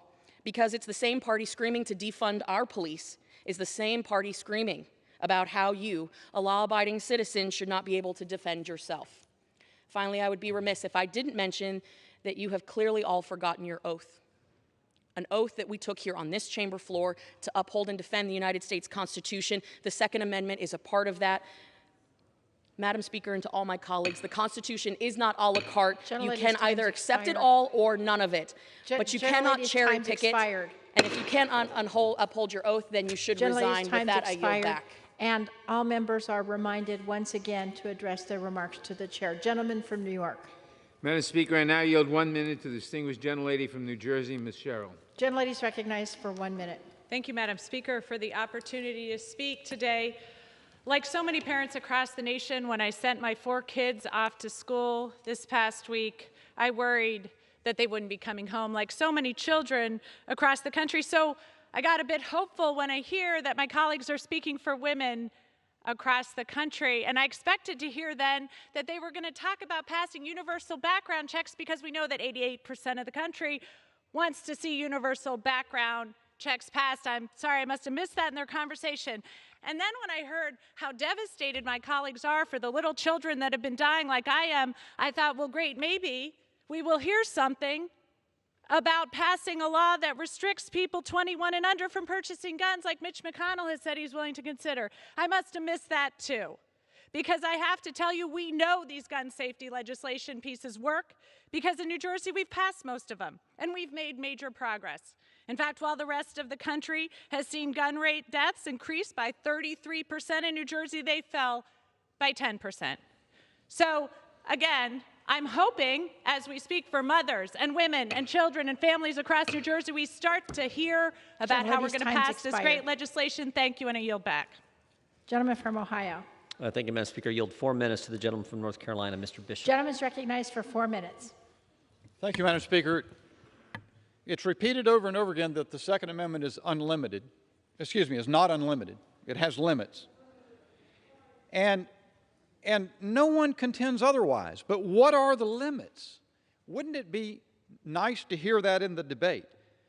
The limits as set forth in Heller and McDonald is that it is improper. You cannot ban weapons that are, quote, in common use at the time. You cannot require that firearms in the home be, quote, rendered and kept inoperable. The Ninth and Fourth Circuits have said that, like other constitutional rights, all of them, the Second Amendment protections apply to 18 to 20-year-olds. The dissenting judge in that opinion in the Fourth Circuit acknowledged that there is, quote, persuasive evidence of that. This bill bans for 18 to 20-year-old adults guns that are in common use. It bans for everyone ammo magazines that are in pervasive use. It requires weapons be disabled in the home, and this one doesn't violate the Constitution, I admit, but it even criminalizes a neighbor who buys a gun for self-protection for a victim of domestic violence. And the Democrats say more is coming. They use the terminology weapon of war. They intend to ban this class of weapons entirely. So you've made it clear in the House Judiciary Committee. They made it clear. I will not. I'm sorry, ma'am. You've had a lot of time. You made it clear that you will proceed regardless of what the Second Amendment says. Mr. Jones made it clearer than anyone. If the filibuster obstructs us, we will abolish it. If the Supreme Court objects, we will expand it. Do something is the mantra. It's probably worth remembering that that's short for the commonly heard phrase, do something even if it's wrong. The last thing we need is something that's wrong. What is needed is an answer. You are not pursuing an answer because, frankly, you are not grappling with the problem. Could we begin with candor? Are these disasters enough to prompt candor? Can we have some truth? You've been doing gun control since 1968. Has it worked to your satisfaction? The lady from Pennsylvania said earlier, the general lady from Pennsylvania said the country is sick, but she's misdiagnosed the problem. They say it's the guns. But, Madam Speaker, guns have been prevalent in the United States of America since before our founding. We did not suffer the mass shootings. We did not suffer the chaos in the cities like she described. Why do we have this now? Chesterton, a British gentleman came closest. He said the disintegration of rational society started in the drift from the hearth and the family. The solution must be a drift back. Everybody knows it's true. If there's a sickness in the country, it is the product of 60 years of disintegration of American culture by the liberal project.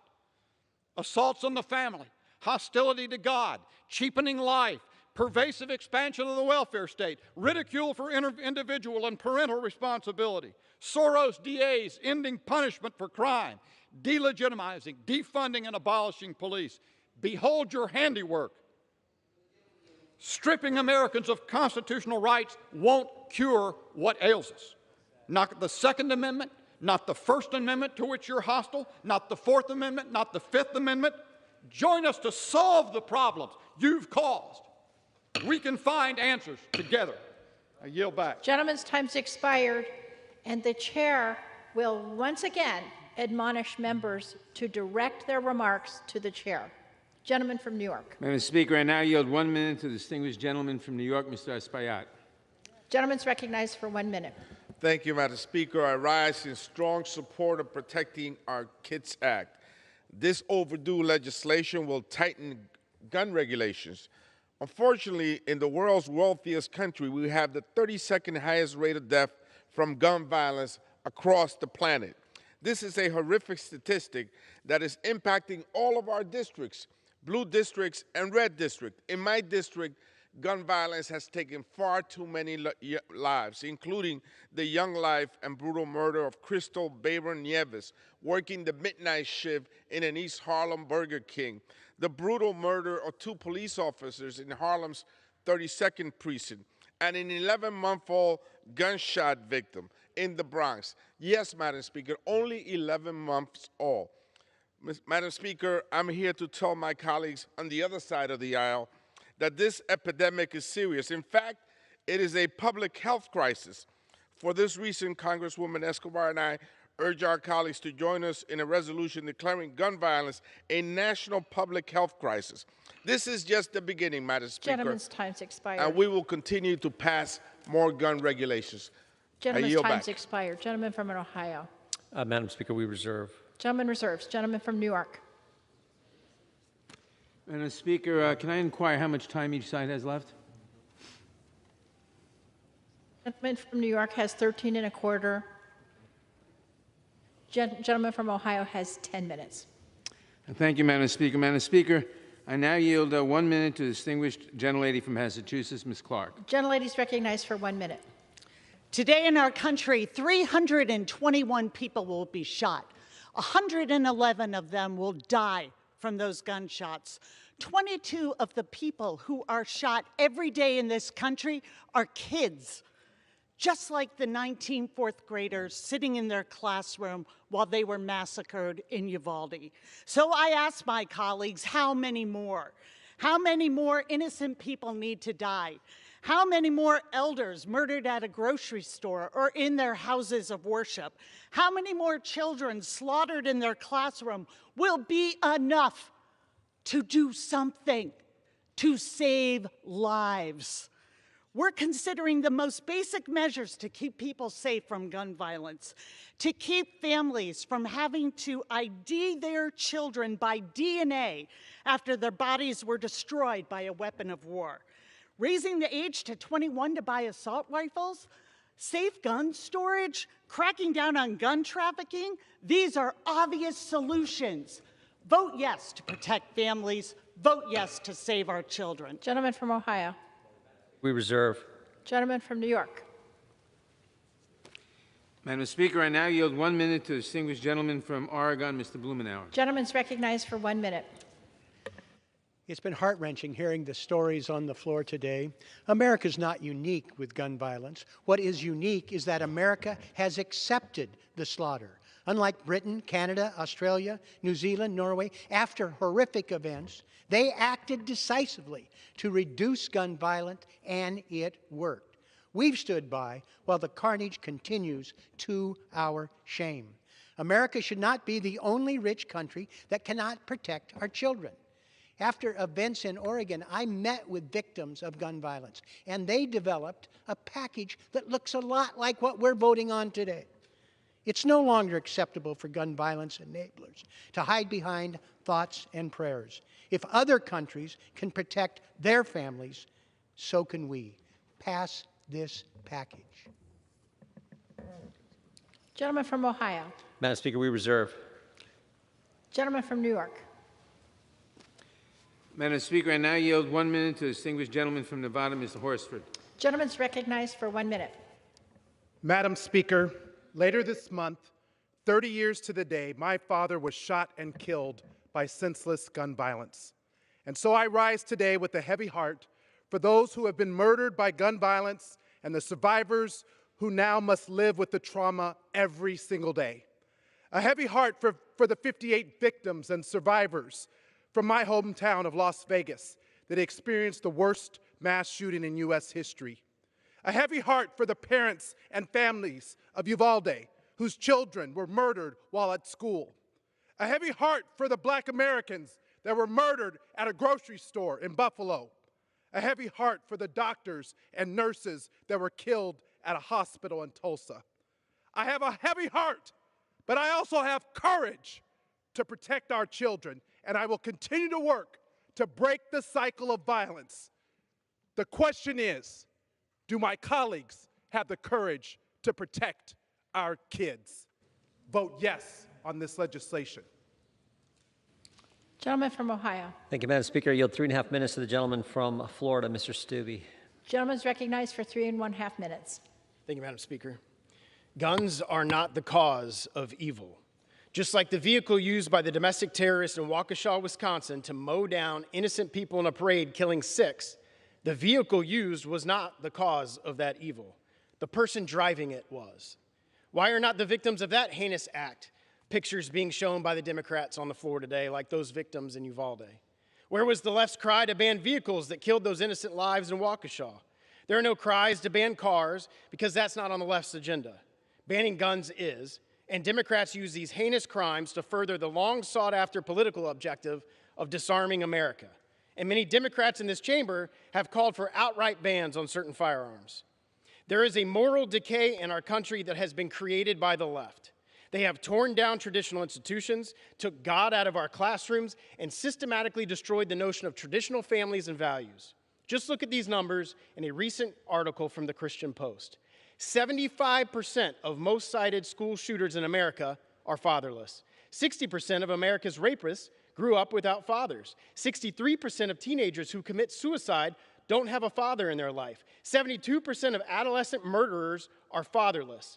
The same was true for the murderer at Robb Elementary, and I could go on. Why isn't the majority talking about that? Why isn't the majority talking about solutions to have role models in our children's lives? Because that doesn't accomplish a political objective for them. This bill, nor any bill before us this week, will stop mass shootings.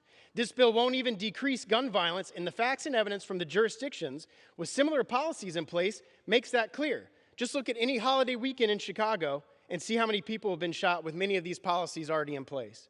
This bill is simply a step further to restrict the ability of law-abiding citizens to own firearms and defend themselves, while doing nothing to address the cultural rot that leads to these acts. This bill seeks to take the Second Amendment rights away from 18 to 20-year-olds by taking their ability to purchase a firearm. Comparing census data on the total 18 to 20-year-old population with DOJ data on violent crimes committed by that age group, and this includes violent crimes not involving guns, only 0.3% of 18 to 20-year-olds commit violent crimes in a year. When you look at murder, including murder without guns, only 0.013% of 18 to 20-year-olds commit murder in a year. So today, Democrats are going to take away the lawful right for 99.7% of adult Americans between the age of 18 and 20 for the acts of a few wicked people. Now think about that. So the daughter off to college, living by herself, can't buy a shotgun to keep in her home to protect herself against a rapist. All because 0.3% of that age group has committed a violent crime. The magazine limits in this bill are even more egregious because it affects all Americans in all firearms, not just rifles, and will effectively serve as a ban on most commonly used handguns. And as I demonstrated in the Judiciary Committee last week, numerous firearms that millions of Americans use every single day to protect themselves and their families could be rendered useless by a 15-round magazine limit, and those 15-round magazine limits who have absolutely no effect on solving mass shootings. I will not yield. I urge my colleagues to stand for freedom, to stand for the Constitution, and to stand for the right of law-abiding citizens to defend themselves. And I yield back. Gentleman from New York. Madam Speaker, I ask unanimous consent to insert into the record a June 4, 2022 New York Times article entitled "The Mass Shootings Where Stricter Gun Laws Might Have Made a Difference." Without objection. Madam Speaker, I now yield 1 minute to the distinguished gentlelady from California, Ms. Lee. Gentlelady is recognized for 1 minute. Thank you, Madam Speaker. I rise in strong support of H.R. 7910, the Protecting Our Kids Act. Thank you, Chairman Nadler, for bringing these bills to the floor. Gun violence is responsible for more than 32,000 deaths each year. This is a heartbreaking moment for so many of us. This is a public health crisis in our country. It's an epidemic. The victims of Buffalo and Uvalde, Tulsa, and other mass shootings, they deserve more than our thoughts and our prayers. Last week, I met with young gun violence survivors in my district. They spoke powerfully about the cycle of violence and easy access to guns, especially ghost guns. And they talked about the trauma endured by themselves, their families, and their communities. And this is nothing new. This has been going on for so many years. And they're asking us to take action to save lives. This bill responds to their call by raising the age for purchase of certain firearms. His time's expired. May I have another 30 seconds, Mr. Chairman? I'll grant the gentlelady an extra 15 seconds. Thank you, Mr. Chairman. All I want to say is all of our children who have died due to gun violence, they had a right to live and they had a right to life. And so I urge all of my colleagues to vote yes and to take action so that we can save countless lives. Let's protect our kids. Thank you again, Chairman Nadler. Gentleman from Ohio. Madam Speaker, we reserve. Gentleman from New York. Madam Speaker, I now yield 1 minute to the distinguished gentleman from Texas, Mr. Allred. Gentleman's recognized for 1 minute.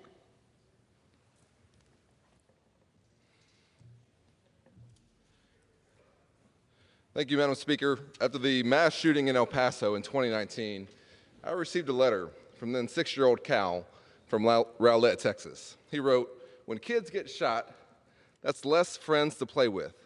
When I grow up, I don't want to hear any more on the news about people being killed with guns." He was 6, and he had to write that to his congressman. Today, just 3 years later, he was the same age as some of the kids murdered in Uvalde. I refuse that there is nothing we can do. I refuse to say there's nothing we can do to protect kids like Cal or my sons in their schools. We have to act by passing common sense measures like raising the age to 21 to buy an assault-style weapon, banning high-capacity magazines, and increasing safe storage. That will save lives. This legislation, the Protecting Our Kids Act, will save lives. I urge my colleagues to vote yes to help us save lives, and for the Senate to finally act and to join us in trying to end this crisis. I yield back. Gentleman from Ohio. We reserve, Madam Speaker. Gentleman from New York. Madam Speaker, I now yield 1 minute to the distinguished gentlelady from New York, Ms. Velasquez. Gentlelady is recognized for 1 minute. Madam Speaker, we are here today because for the victims of Uvalde, it's too late. For the victims of Parkland, it's too late. For the victims of Sandy Hook, it is too late. For the victims of Columbine, it's too late. Constituents from my district are still reeling from recent gun violence incidents. We all saw the images of people running desperately away from the shooter at the subway station in Sunset Park. I am tired of watching again and again my constituents suffer from horrific acts of gun violence. This legislation is a necessary step to prevent gun violence from happening in our schools, places of worship, grocery store, malls, public transportation. Moreover, it imposes stronger regulations on those that can buy these weapons of war. Congress cannot be too late anymore. Enough is enough. Gentleman from Ohio. Madam Speaker, we reserve. Gentleman from New York. Madam Speaker, I now yield 1 minute to the distinguished gentlelady from Washington, Ms. Delbene. Gentlelady is recognized for 1 minute. Thank you, Madam Speaker. I rise today in support of the Protecting Our Kids Act. I'm a parent of 2 great kids, and when they were young, my husband and I would drop them off at school, and we were confident that they were in a safe space. But for so many parents, that's no longer the case. I recently hosted a roundtable with some of the over 1,000 constituents who have written or called into my office following the tragedies in Uvalde and Buffalo and the over 240 mass shootings in 2022. It's heartbreaking to hear how parents have to explain to their kids what to do if there's an active shooter, as if it's inevitable. We know what we can do to help prevent future tragedies like Uvalde. We can pass common sense gun safety policies like this legislation. Enough is enough. We have to end the senseless deaths of our children and our neighbors. Vote yes. I yield back. Gentleman from Ohio. Thank you, Madam Speaker. I yield 3 minutes to the gentleman from Kentucky, Mr. Massey. Gentleman's recognized for 3 minutes. I thank the gentleman from Ohio. You know, the Democrats today say they don't want to take your guns away. Well, then why does the legislation do just that? What they should say today is we don't want to take all of the guns away from all of the people just yet, because we know we can't get away with that. The reality is the anti-Second Amendment lobby has vastly outspent all of the pro-Second Amendment groups put together in the last several elections. Who is in the pocket of who? So, the red flag laws, these take all of the guns from some of the people, and the bill that will pass tonight, if the Democrats are fortunate enough to do so, will take some of the guns from all of the people. Now, why are gun owners concerned? Why are the gun owners who don't own so-called high-capacity magazines, for instance, concerned? Why are the gun owners who don't own, for instance, AR-15 style rifles concerned about this legislation? Because they know the legislation won't work, and the response to this unserious, unconstitutional legislation that will allow the school shootings to continue will be more gun control from the Democrats. Let me give you an example. They have a high-capacity magazine ban in here that bans any magazine that can accept over 15 rounds. Well, guess what? At Virginia Tech, the shooter carried 17 magazines, none of which held more than 15 rounds, most of which held 10 rounds. The shooter at Columbine carried 13 magazines, each of which held 10 rounds. This legislation would have done absolutely nothing. It's not about how many rounds does the magazine hold. It's about the evil intent of the shooter, and is there somebody there with the capacity to stop that shooter before they can get going? Why is this legislation dead on arrival in the Senate? Why is it dead on arrival in the Supreme Court? One of my colleagues has already acknowledged they know this is unconstitutional, and they'll pack the court if they have to. They said it in Judiciary Committee to keep this legislation alive after it should long since die. But why is it dead? Because Americans don't support it. You've quoted statistics. Those statistics are fake. If they were true, this would breeze through the Senate. But they're not. And so I urge my colleagues to respect the Constitution, respect the will of the American people, to respect the safety of American citizens, and most of all, the safety of children. Let's do something to protect them instead of these fake virtue signals that will do nothing but to curtail the Second Amendment rights of Americans. And with that, I yield back to the chairman. Gentleman from New York. Madam Speaker, I now yield 1 minute to the distinguished gentleman from Illinois, Mr. Davis. Gentleman's recognized for 1 minute. Thank you, Madam Speaker. I rise in strong support of H.R. 7910, Protecting Our Kids Act. You know, I'm so tired of hearing about Chicago and other big cities Local governments do what they can, do what they will, but this is not a local issue. This is a national issue. It is a national problem, and it requires a national solution. And so I urge all of my colleagues, no matter where you're from, make sure that you vote to protect our kids. And the only way to do that is get rid of these assault weapons and seriously reduce the number of guns in our society. And I yield back. Gentleman from Ohio. Madam Speaker, we reserve. Gentleman from New York. Madam Speaker, I now yield 1 minute to the distinguished gentlelady from Michigan, Ms. Dingell. Gentlelady is recognized for 1 minute. Thank you, Madam Speaker. As a child, I lived with a man, my father, who should not have had access to a gun. When his temper flared, we would hide in the closet, my brothers and sisters, praying we would see the morning. My baby sister never recovered from those fears and ultimately died by suicide, haunted by the memories. Too many children are living with those fears today, in classrooms and in their homes. We cannot afford to look away once again and do nothing. 28 years ago, when the assault weapons ban was debated, my husband, then an NRA board member,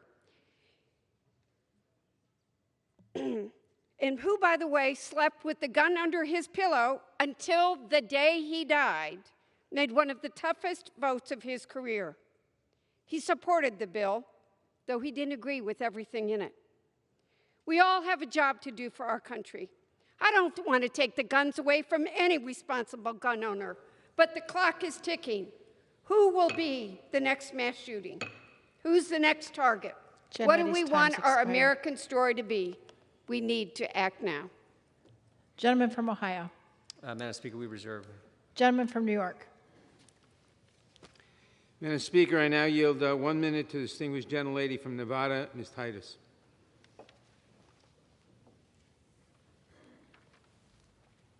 Gentlelady from Nevada is recognized for 1 minute.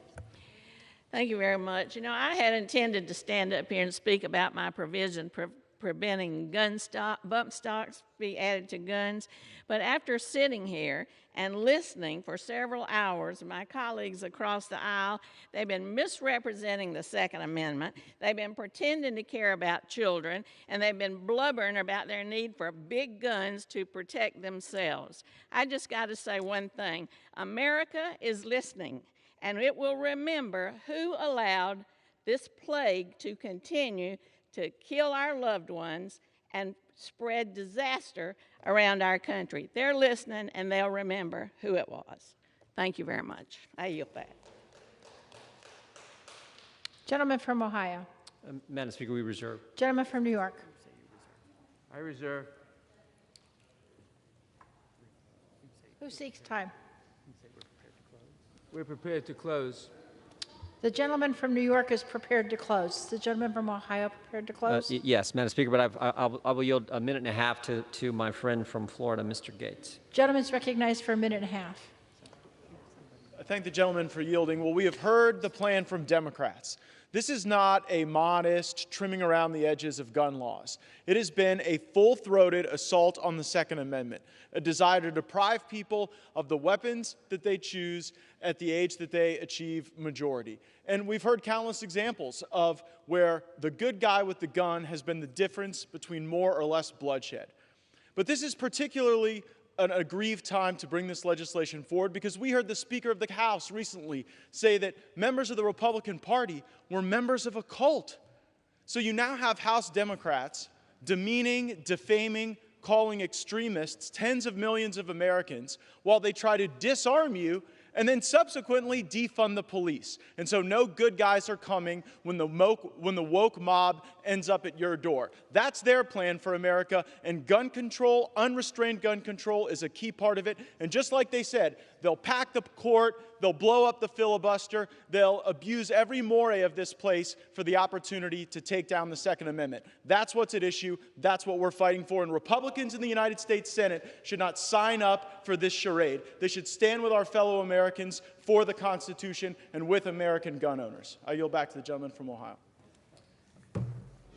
Is the gentleman from Ohio prepared to close? We are, Madam Speaker. Is the gentleman from New York prepared to close? No, we're not. Hold on. Ms. Jackson Lee. No, so stay Ms. Jackson Lee for 1 minute. I recognize Ms. Jackson Lee for 1 minute. Gentlelady is recognized for 1 minute.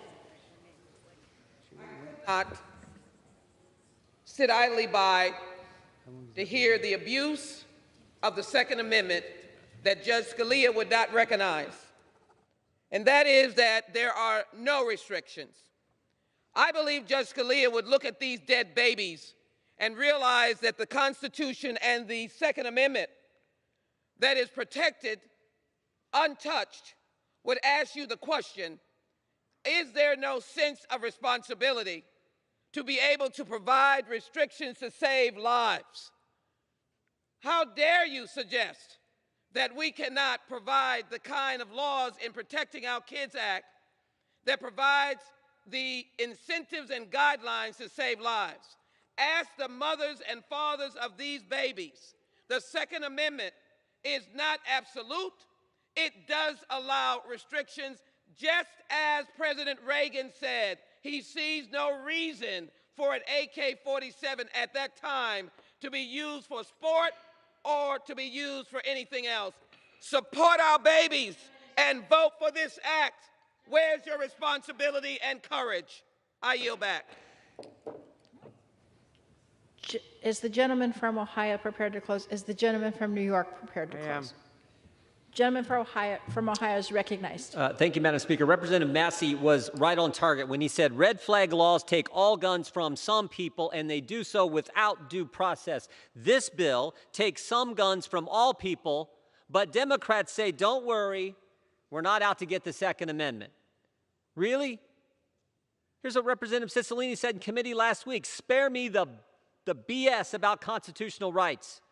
Here's what Representative Jones said last week in committee. If the filibuster obstructs us, we will abolish it. If the Supreme Court objects, we will expand it. We will not rest until we have taken weapons out of circulation in our communities. Each and every day we will do whatever it takes, whatever it takes. They are out to get the Second Amendment. The right of the American people, the right of we the people to keep and bear arms shall not be infringed. That's what bothers them. They don't trust we the people. They're smarter than us. They're better. They don't trust law-abiding American citizens. They do not trust them. And that is what is so wrong with the direction we're going with this legislation, the legislation they're going to bring to the floor tomorrow. We have seen they don't trust Americans to exercise their First Amendment liberties. Now they're going after their Second Amendment liberties, and that red flag law that they're going to bring up tomorrow goes after the Fifth Amendment due process rights that we enjoy as American citizens. That's why we should oppose this legislation and the legislation tomorrow. And I hope, as my friend from Florida said, I hope the United States Senate doesn't go down this red flag trail that they are now on and further take away liberties from law-abiding American people. With that, we yield back, Madam Speaker. Gentleman from New York. Madam Speaker, too many cities in this country have become a shorthand for mass shooting. Newtown, San Bernardino, Charleston, Las Vegas, Parkland, Santa Fe, El Paso, Buffalo, Uvalde, the list goes on. How many more communities must be visited by tragedy before we take action? How many more parents need to bury their own children because an 18-year-old with an AR-15 assault rifle stormed into the school? How many more children must grow up without a parent because a high-capacity magazine allowed a shooter to spray dozens of bullets through a supermarket? Let today be the day that we begin to end this cycle of gun violence and we take meaningful action to protect our communities and most of all to protect our kids. You know, the Republicans tell us that we want to defund the police. We don't want to defund the police. President Biden just said the other day we want to fund the police. They want to defund the police. They want to disarm the police. What chance does a policeman with a regular service revolver have against someone with an AR-15 assault rifle? None at all. They want to make sure that our police have no chance at all to resist the dishonest people who use weapons of war, because weapons of war overwhelm whatever any policeman may have. That's the problem here. The problem here is that they want to defund, or I shouldn't say defund, they want to disarm our police compared to the crooks and the murderers who have the weapons of war which can outweigh the service revolvers than any police officer will have. So we want to protect the police officers. We want them to not be outgunned by the murderers. That's where we are. That's what this bill does. That's perhaps why they're afraid of this bill. But we must pass this bill to save our police officers, to save our communities, to save our children. I yield back. Pursuant to House Resolution 1153, the previous question is ordered. Pursuant to Section 3A of House Resolution 1153, the Chair will put the question on retaining each title of the bill as amended. The Chair will put the question on retaining Title I of the bill, and the question will be, shall Title I be retained? Pursuant to Clause 9 of Rule 20, this 15-minute vote on retaining Title I of H.R. 7910 will be followed by 5-minute votes on retaining Title II, retaining Title III, retaining Title IV, retaining Title V, retaining Title VI, retaining Title VII, the motion to recommit if offered, passage of the bill if ordered, and motions to suspend the rules and pass H.R. 7352, H.R. 7334, H.R. 5879, H.R. 7622, H.R. 7664, H.R. 7670, H.R. 7694, H.R. 7776, and H.R. 7667. Pursuant to Section 3B of House Resolution 1153, the yeas and nays are ordered. Members will record their votes by electronic device, and this will be a 15-minute vote.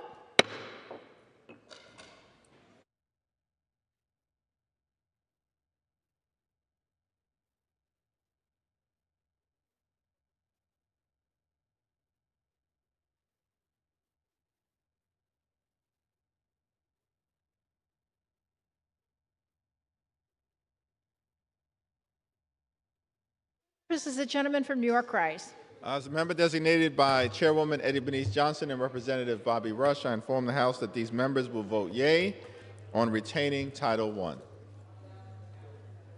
For what purpose is the gentleman from Virginia rise? Madam Speaker, as a member designated by Mr. McKeechan of Virginia, Mr. Swazi, Ms. Moore, Mr. Evans, Mr. Sherman, Ms. Barragan, Mr. Lowenthal, and Mr. Ryan, I inform the House that these 8 members will vote yes on retaining Title I. For what purpose is the gentleman from Texas rise? No.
Is it on? For what purpose does the gentleman from Florida seek recognition? Madam Speaker, as the member designated by Mr. Cawthorn of North Carolina and Ms. Boebert of Colorado, I inform the House that these members will vote no on the measure. For what purpose does the gentleman from Illinois seek recognition? Madam Speaker, as a member designated by Mr. Krishnamurti of Illinois, I inform the House that he will vote yes on retaining Title I. For what purpose does the gentleman from Texas seek recognition? Thank you, Madam Speaker. As the member designated by Mr. Van Taylor, I'd like to inform the House that Mr. Van Taylor will be voting no on Title I. Thank you.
For what purpose?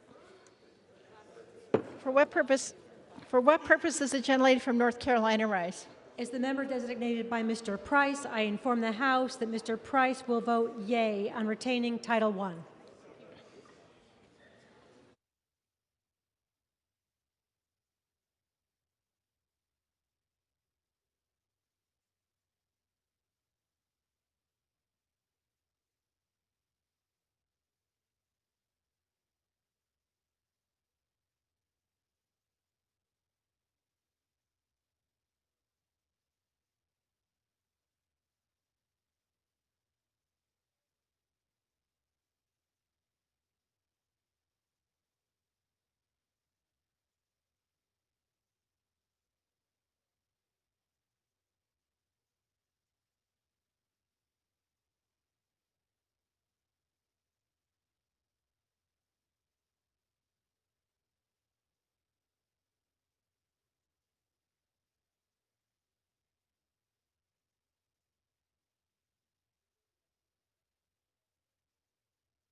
For what purpose does the gentlelady from Ohio rise?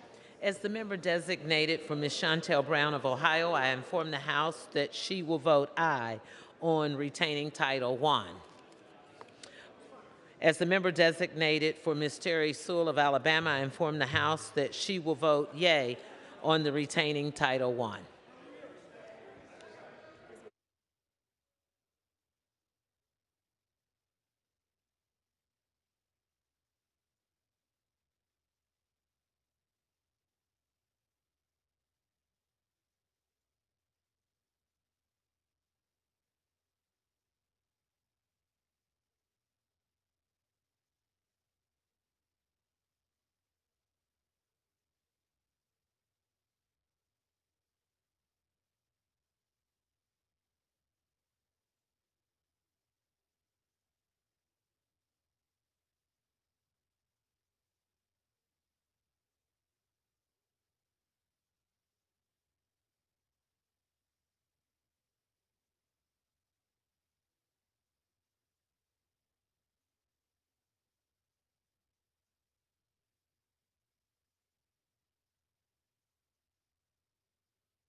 For what purpose does the gentleman from California rise?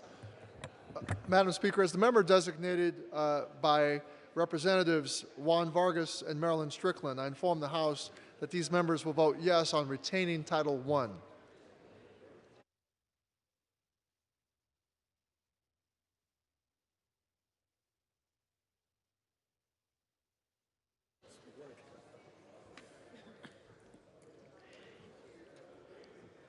For what purpose does the gentleman from New Jersey rise? Madam Speaker, as the member designated by Mr. Albio Series, Mr. Donald Payne, Ms. Ann Kirkpatrick, and Mr. Peter Welch, I inform the House that these members will vote yes on retaining Title I.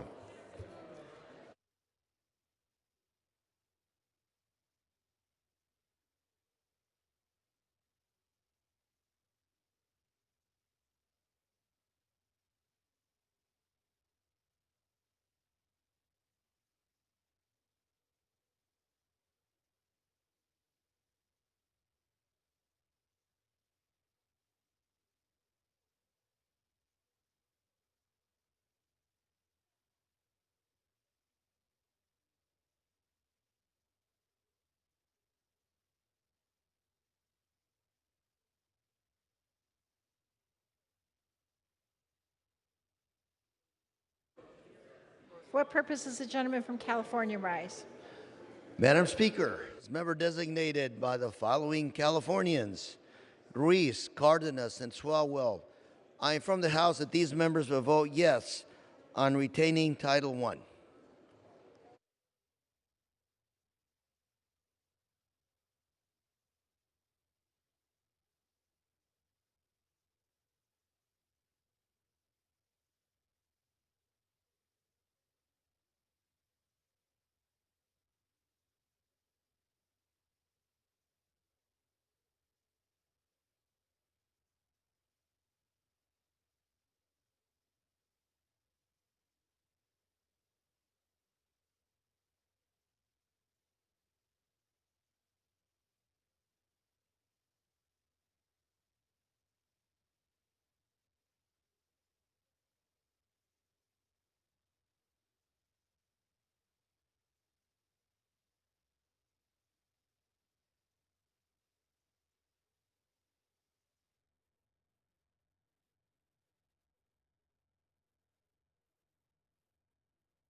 For what purpose does the gentleman from Colorado rise? Madam Speaker, as the member designated by Mr. Moulton, Ms. Wilson, and Ms. Ledger Fernandez, I inform the House that these three members will vote aye on retaining Title I.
purposes, gentleman from Ohio rise? As a member designated by Mr. Bouchon of Indiana, pursuant to House Resolution 8, I inform the House that Mr. Bouchon will vote nay on Title I of H.R. 7910. Thank you.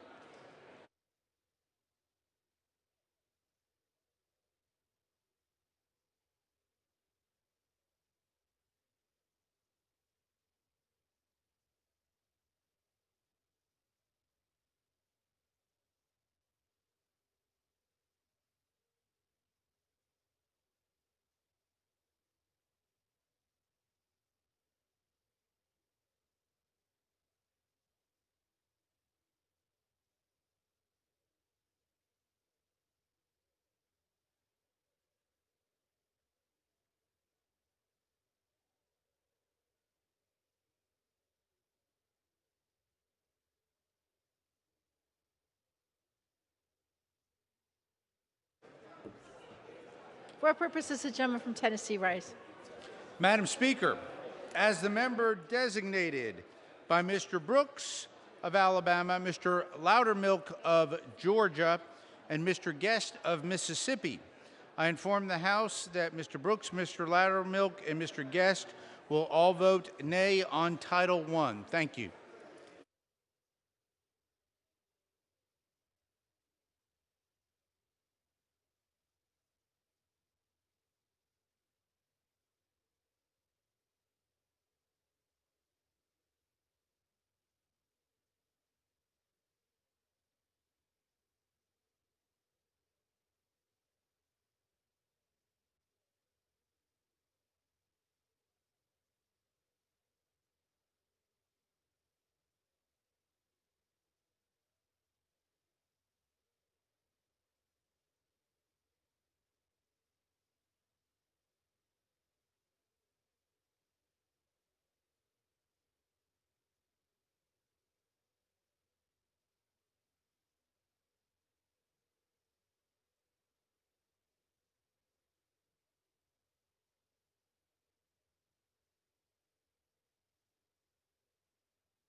For what purposes, the gentleman from Arizona rise?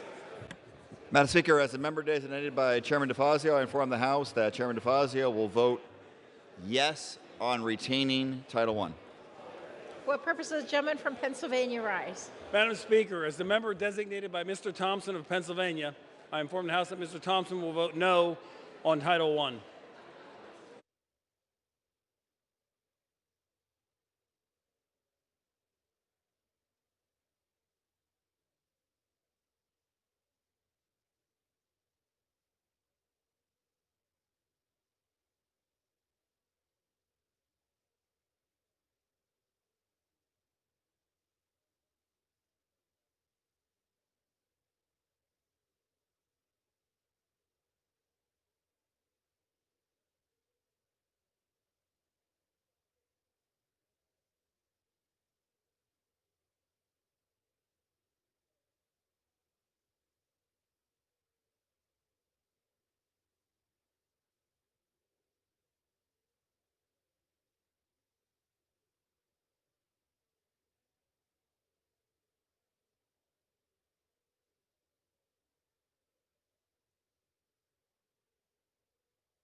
What purpose does the gentleman from Illinois rise?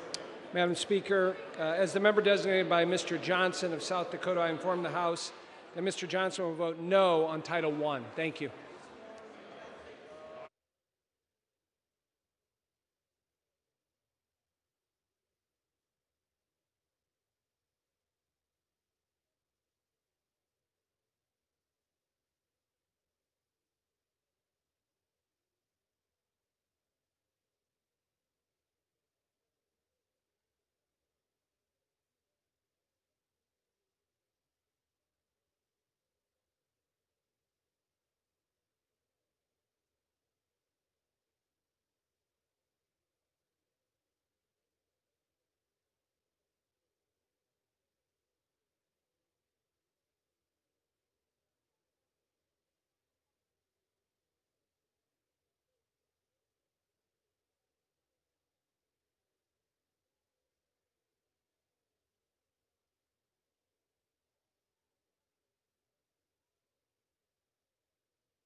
For what purpose does the gentlelady from Delaware rise? Madam Speaker, as the member designated by Ms. Bass of California, Mr. Lamb of Pennsylvania, and Mr. Torres of New York, I inform the House that these members will vote yes on H.R. 7910.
What purpose does the gentlelady from Texas rise? Madam Speaker, as a member designated by Chairwoman Waters, Representative Gomez, and Representative Sanchez of California, I inform the House that these members will vote yes on retaining Title I.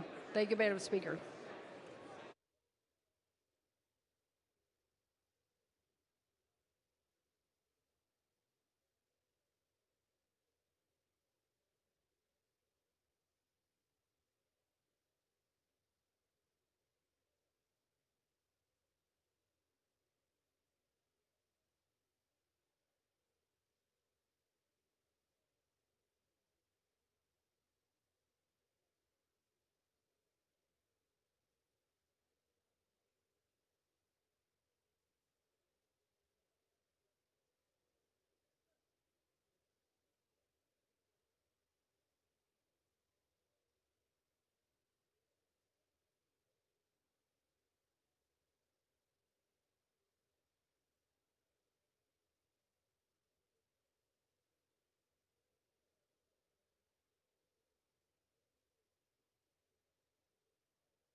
What purpose does the gentlelady from Florida rise? Madam Speaker, as the member designated by Mr. Christ and Ms. Frankel of Florida, I inform the House that these members will vote yea on retaining Title I.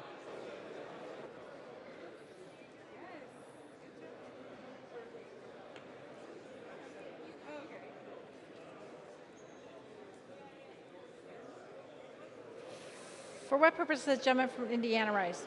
Madam Speaker, as a member designated by Ms. Walorski and Ms. Sparks, both of Indiana, I inform the House that Ms. Walorski and Ms. Sparks will both vote no on Title I.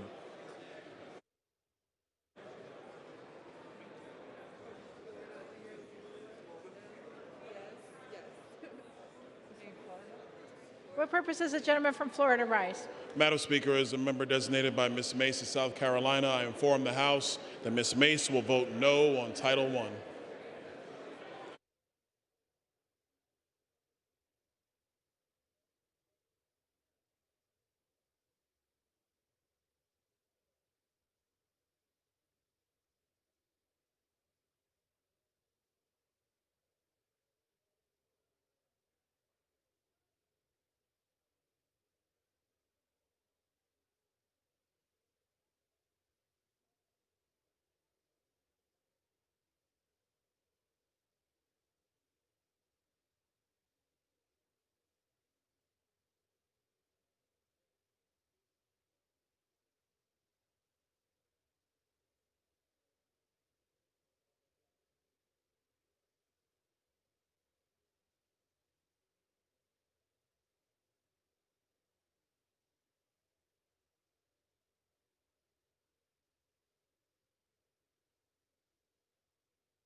Vote. The yeas are 228. The nays are 199.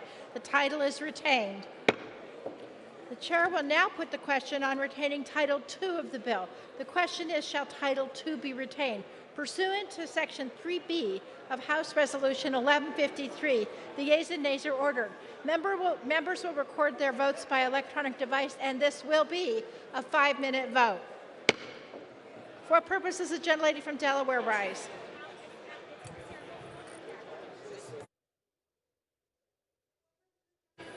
You rise. Madam Speaker, as the member designated by Mr. Thompson of Pennsylvania, I inform the House that Mr. Thompson will vote no on Title II. For what purpose does the gentlelady from Delaware rise? Madam Speaker, as the member designated by Mr. Lamb of Pennsylvania, Mr. Torres of New York, and Ms. Bass of California, I inform the House that these members will vote yes on retaining Title II. For what purpose does the gentleman from Ohio rise? As a member designated by Mr. Bashan of Indiana, I inform the House that Mr. Bashan will vote nay on Title II of H.R. 7910. For what purpose does the gentlelady from Texas rise? Madam Speaker, as a member designated by Representative Waters, Gomez, and Sanchez of California, I inform the House that these members will vote yes on retaining Title II. Thank you, Madam Speaker. For what purpose does the gentleman from Florida rise? Madam Speaker, as the member designated by Ms. Boebert of Colorado and Mr. Cawthorn of North Carolina, I inform the House that these members will vote no on the measure. For what purpose does the gentleman from New York rise? As a member designated by Chairwoman Eddie Bernice Johnson and Representative Rush, I inform the House these members will vote yea on retaining Title II. For what purpose does the gentleman from Tennessee rise? Madam Speaker, as the member designated by Mr. Brooks of Alabama, Mr. Guest of Mississippi, and Mr. Loudermilk of Georgia, I inform the House that Mr. Brooks, Mr. Guest, and Mr. Loudermilk will all vote nay on Title II. Thank you. For what purpose does the gentleman from Virginia rise? Madam Speaker, as a member designated by Mr. Swazi, Mr. Ryan, Dr. Lowenthal, Ms. Barragan, Mr. Sherman, Mr. Evans, Ms. Moore, and Mr. McKeechan, I inform the House that these 8 members will vote yes on retaining Title II. What purpose does the gentleman from Texas rise? Thank you, Madam Speaker. As the member designated by Mr. Van Taylor, I'd like to inform the House that Mr. Van Taylor will be voting nay on Title II. Thank you. For what purpose does the gentleman from Colorado rise? Madam Speaker, as the member designated by Mr. Moulton, Ms. Leger Fernandez, and Ms. Wilson, I inform the House that these members will vote yea on retaining Title II.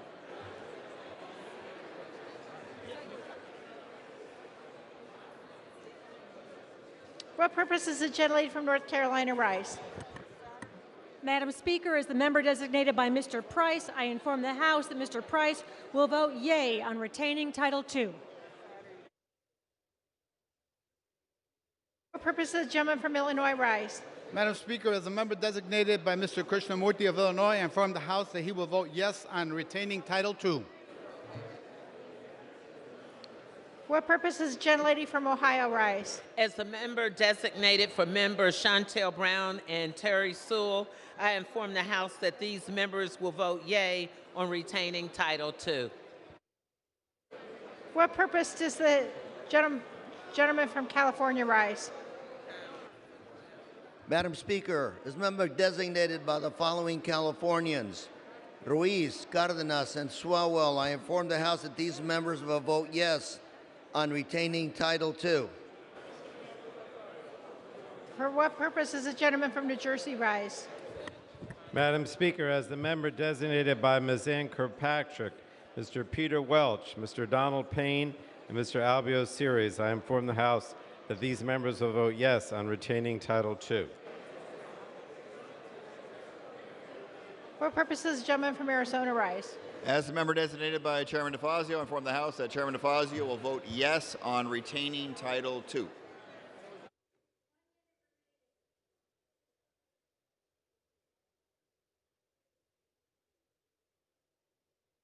For what purpose does the gentlelady from Florida rise? Madam Speaker, as the member designated by Mr. Christ and Ms. Frankel of Florida, I inform the House that both members will vote yea on Title II, retaining Title II.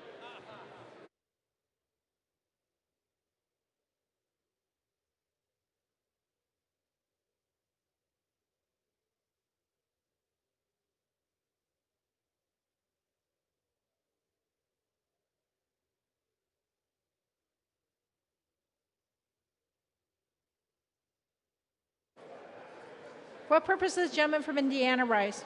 Madam Speaker, as a member designated by Ms. Walorski and Ms. Sparks, both of Indiana, I inform the House that Ms. Walorski and Ms. Sparks will both vote no on Title II.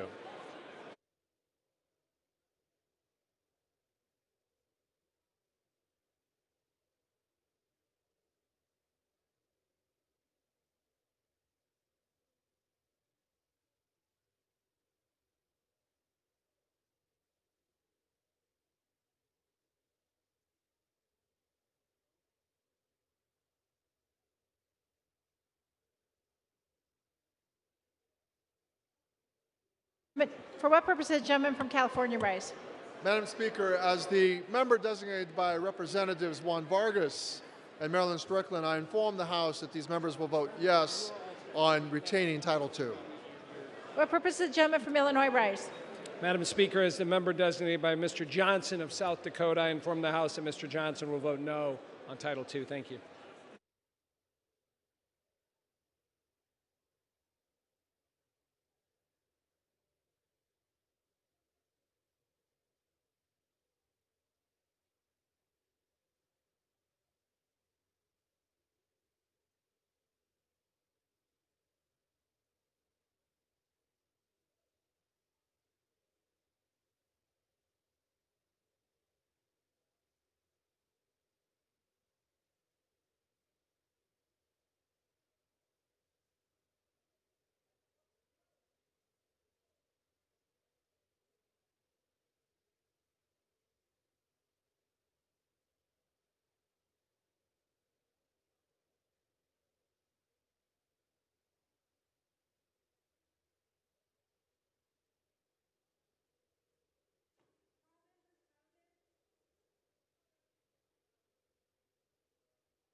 This vote, the yeas are 224, the yeas are 195. The title is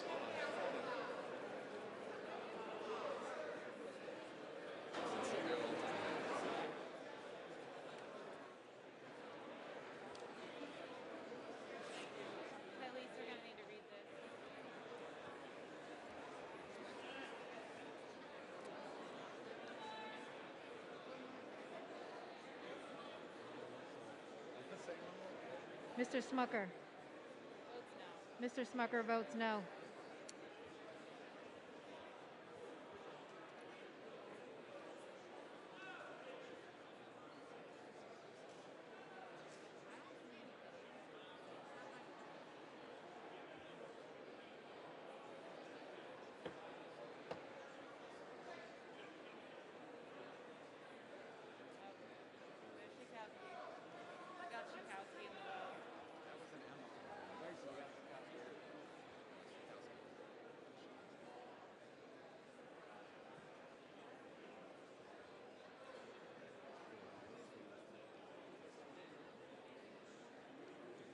Ms. Schakowsky. Ms. Schakowsky votes aye.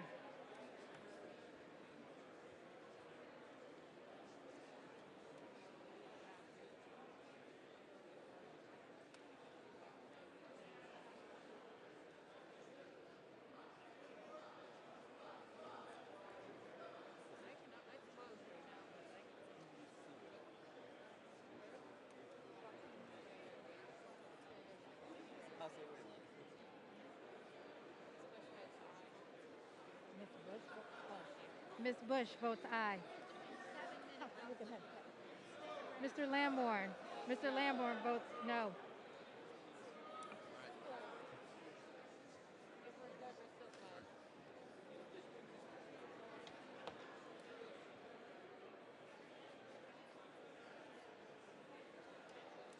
On this vote, the yeas are 226, the nays are 197. The title is retained. The chair will now put the question on retaining Title III of the bill. The question is, shall Title III be retained? Pursuant to Section 3B of House Resolution 1153, the yeas and nays are ordered. Members will record their votes by electronic device, and this will be a 5-minute vote. What purpose does the gentlelady from Delaware rise? Madam Speaker, as the member designated by members Torres, Bass, and Lamb, I inform the House that these members will vote yes on retaining Title III. What purpose does the gentleman from Texas rise? Thank you, Madam Speaker. As a member designated by Mr. Van Taylor, I'd like to inform the House that Mr. Van Taylor will be voting nay on Title III. Thank you. What purpose does the gentlelady from Texas rise? Madam Speaker, as a member designated by Representative Waters, Representative Sanchez, Representative Gomez, all of California, inform the House that these members will vote yes on retaining Title III. What purpose does the gentleman from Texas rise? Or, I'm sorry, Pennsylvania. Pennsylvania. As the member designated by Mr. Thompson of Pennsylvania, I inform the House that Mr. Thompson will vote no on Title III. For what purpose does the gentleman from Virginia rise? Madam Speaker, as the member designated by Mr. McEachin, Mr. Ryan, Dr. Lowenthal, Ms. Barragan, Mr. Sherman, Mr. Evans, Ms. Moore, and Mr. Swazi, inform the House that these 8 members will vote yes on retaining Title III. For what purpose does the gentleman from Ohio rise? As a member designated by Mr. Bashan of Indiana, I inform the House that Mr. Bashan will vote no on Title III of 7910. For what purpose does the gentleman from New York rise? As the member designated by Chairwoman Eddie Bernice Johnson and Representative Bobby Rush, I inform the House these members will vote yea on retaining Title III. For what purpose does the gentleman from Tennessee rise? Madam Speaker, as the member designated by Mr. Brooks of Alabama, Mr. Guest of Mississippi, and Mr. Loudermilk of Georgia, I inform the House that Mr. Brooks, Mr. Guest, and Mr. Loudermilk will all vote nay on Title III. Thank you. What purpose does the gentleman from Colorado rise? Madam Speaker, as the member designated by Ms. Wilson, Ms. Ledger-Fernandez, and Mr. Moulton, I inform the House that these 3 members will vote yea on retaining Title III. For what purpose does the gentleman from Florida rise? Madam Speaker, as the member designated by Ms. Boebert of Colorado, I inform the House that Ms. Boebert will vote no on the measure. For what purpose does the gentlelady from North Carolina rise? Madam Speaker, as the member designated by Mr. Price, I inform the House that Mr. Price will vote yea on retaining Title III. For what purpose does the gentleman from California rise? Madam Speaker, as member designated by the following Californias, Ruiz, Cardenas, and Swalwell, I inform the House that these members will vote yes on retaining Title III. What purpose does the gentleman from Illinois rise? Madam Speaker, as a member designated by Mr. Krishnamurti of Illinois, I inform the House that he will vote yes on retaining Title III. What purpose does the gentleman from Arizona rise? Gentleman from Arizona. As a member designated by Chairman DeFazio, I inform the House that Chairman DeFazio will vote yes on retaining Title III.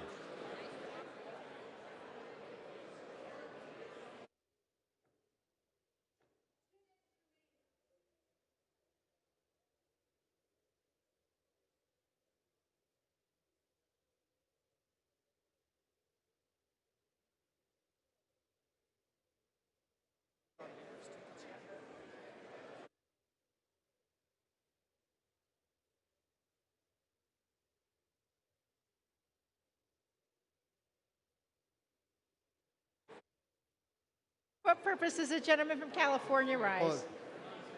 Madam Speaker, as the member designated by Representatives Marilyn Strickland and Juan Vargas, I inform the House that these members will vote yes on retaining Title III.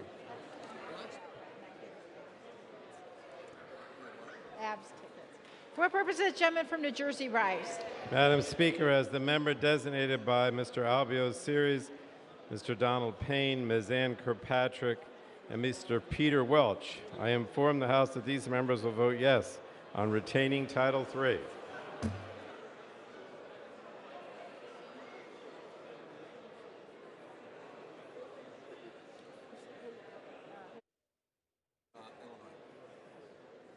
For what purpose does the gentleman from Illinois rise? Madam Speaker, as the member designated by Mr. Johnson of South Dakota, I inform the House that Mr. Johnson will vote no on Title III.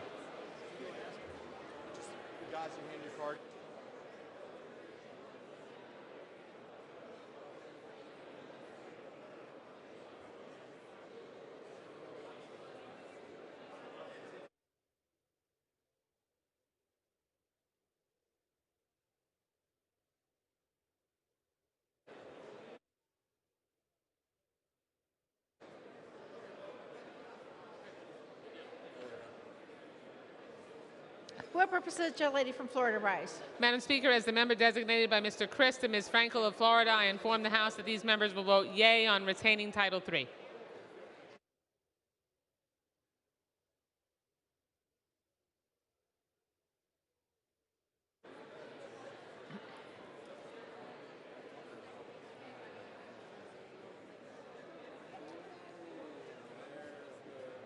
For what purpose does the gentlelady from Ohio rise? As the member designated by Chantel Brown and Terry Sewell, I inform the House that these members will vote yea on retaining Title III.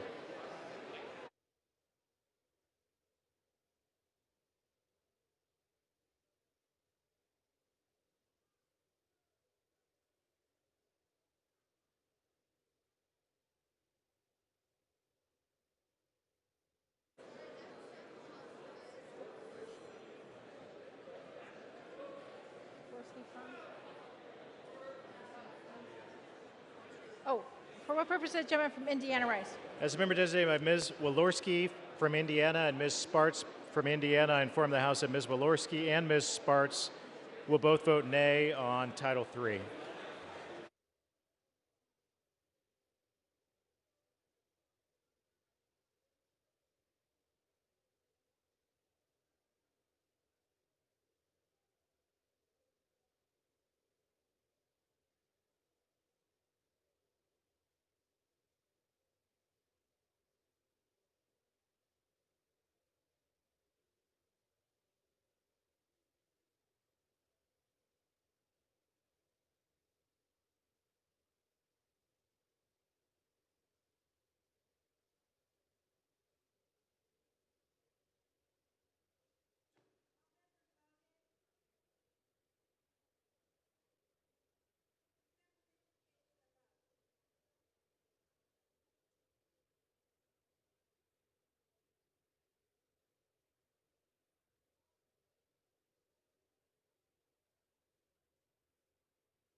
On this vote, the yeas are 226, the nays are 194. The title is retained.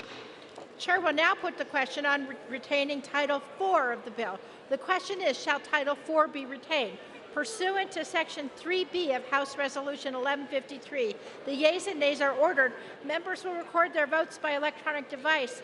And again, this will be a 5-minute vote. For what purposes, gentleman from California rise? Madam Speaker, as member designated by Congressman Ruiz, Cardenas, and Swalwell, I inform the House that these members will vote yes on Title IV. What purposes, gentleman from Texas rise? Thank you, Madam Speaker. As a member designated by Mr. Van Taylor, I'd like to inform the House that Mr. Van Taylor will be voting no on Title IV. Thank you. For what purposes, the gentlelady from Delaware rise? Madam Speaker, as the member designated by members Lamb, Bass, and Torres, I inform the House that these members will vote yes on retaining Title IV. For what purposes, the gentlelady from Texas rise? Madam Speaker, as a member designated by Chairwoman Waters, Representative Sanchez, and Gomez, all of California, I inform the House that these members will vote yes on retaining Title IV. Purposes, gentleman from Pennsylvania rise. Madam Speaker, as the member designated by Mr. Thompson of Pennsylvania, I inform the House that Mr. Thompson will vote no on Title IV. What purposes, gentlelady from Ohio rise? As the member designated for members Terry Sewell and Chantel Brown, I inform the House that these members will vote yea on retaining Title IV. What purposes, gentleman from Tennessee rise? Madam Speaker, as the member designated by Mr. Brooks of Alabama, Mr. Guest of Mississippi, Mr. Loudermilk of Georgia, I inform the House that Mr. Brooks, Mr. Guest, and Mr. Loudermilk will all vote nay on Title IV. Thank you. For what purposes, gentleman from California rise? Gentleman from California. Madam Speaker, as the member designated by Representatives Juan Vargas and Marilyn Strickland, I inform the House that these members will vote yes on retaining Title IV. For what purposes, gentleman from Florida rise? Madam Speaker, as the member designated by Ms. Boebert of Colorado, I inform the House that Ms. Boebert will vote no on the measure. What purposes, gentleman from New Jersey rise? Madam Speaker, as the member designated by Mr. Albio Series, Mr. Donald Payne, Ms. Ann Kirkpatrick, and Mr. Peter Welch, I inform the House that these members will vote yes on retaining Title IV. What purposes, gentleman from Ohio rise? As a member designated by Mr. Bashan of Indiana, I inform the House that Mr. Bashan will vote nay on Title IV of H.R. 7910. What purposes, gentleman from New York rise? As the member designated by Chairwoman Eddie Bernice Johnson and Representative Rush, I inform the House these members will vote yea on retaining Title IV. What purposes, gentleman from Illinois rise? Madam Speaker, as the member designated by Mr. Johnson of South Dakota, I inform the House that Mr. Johnson will vote no on Title IV. Thank What you. purposes, gentlelady from North Carolina rise? Madam Speaker, as the member designated by Mr. Price, I inform the House that Mr. Price will vote yea on retaining Title IV. What purposes, gentleman from Arizona rise? Madam Speaker, as the member designated by Chairman DeFazio, I inform the House that Chairman DeFazio will vote yes on retaining Title IV. This is the gentleman from Virginia rise. Madam Speaker, as the member designated by Mr. Swazi, Mr. Ryan, Dr. Lowenthal, Ms. Barragan, Mr. Sherman, Mr. Evans, Ms. Moore, and Mr. McEachin, I inform the House that these 8 members will vote yes on retaining Title IV. 2 minutes remaining. For what purposes, the gentleman from Illinois rise? Madam Speaker, as a member designated by Mr. Krishnamurti of Illinois, I inform the House that Mr. Krishnamurti will vote yes on retaining Title IV.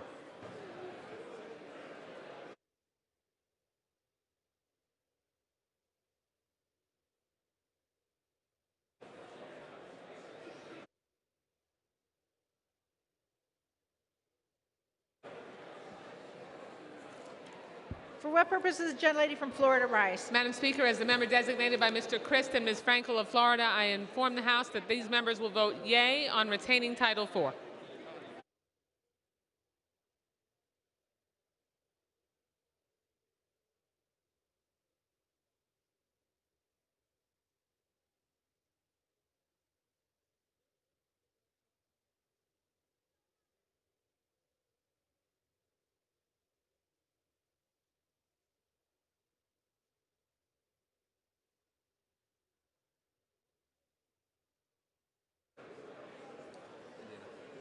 For what purposes, the gentleman from Indiana rise? Madam Speaker, as a member designated by Ms. Walorski and Ms. Sparts, both of Indiana, I inform the House that Ms. Walorski and Ms. Sparts will both vote no on Title IV.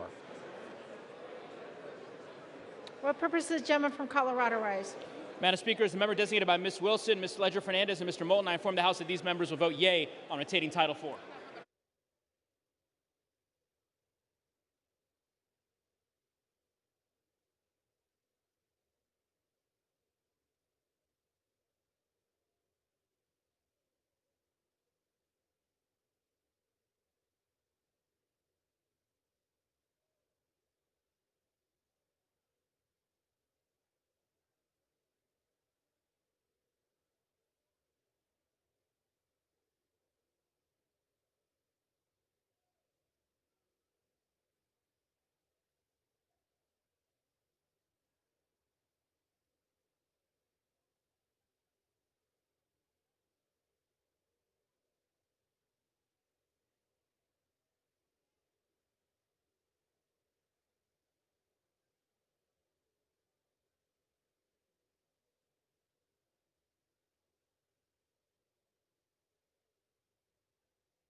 Does the gentleman from Florida rise? Madam Speaker, as the member designated by Ms. Mace of South Carolina, I inform the House that Ms. Mace will vote no on Title IV.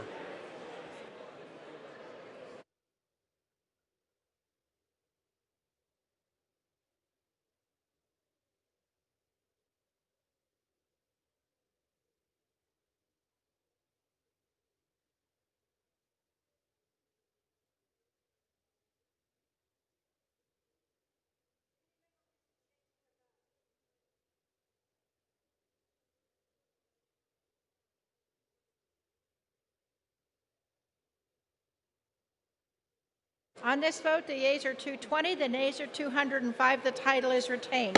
The chair will now put the question on retaining Title V of the bill. The question is, shall Title V be retained?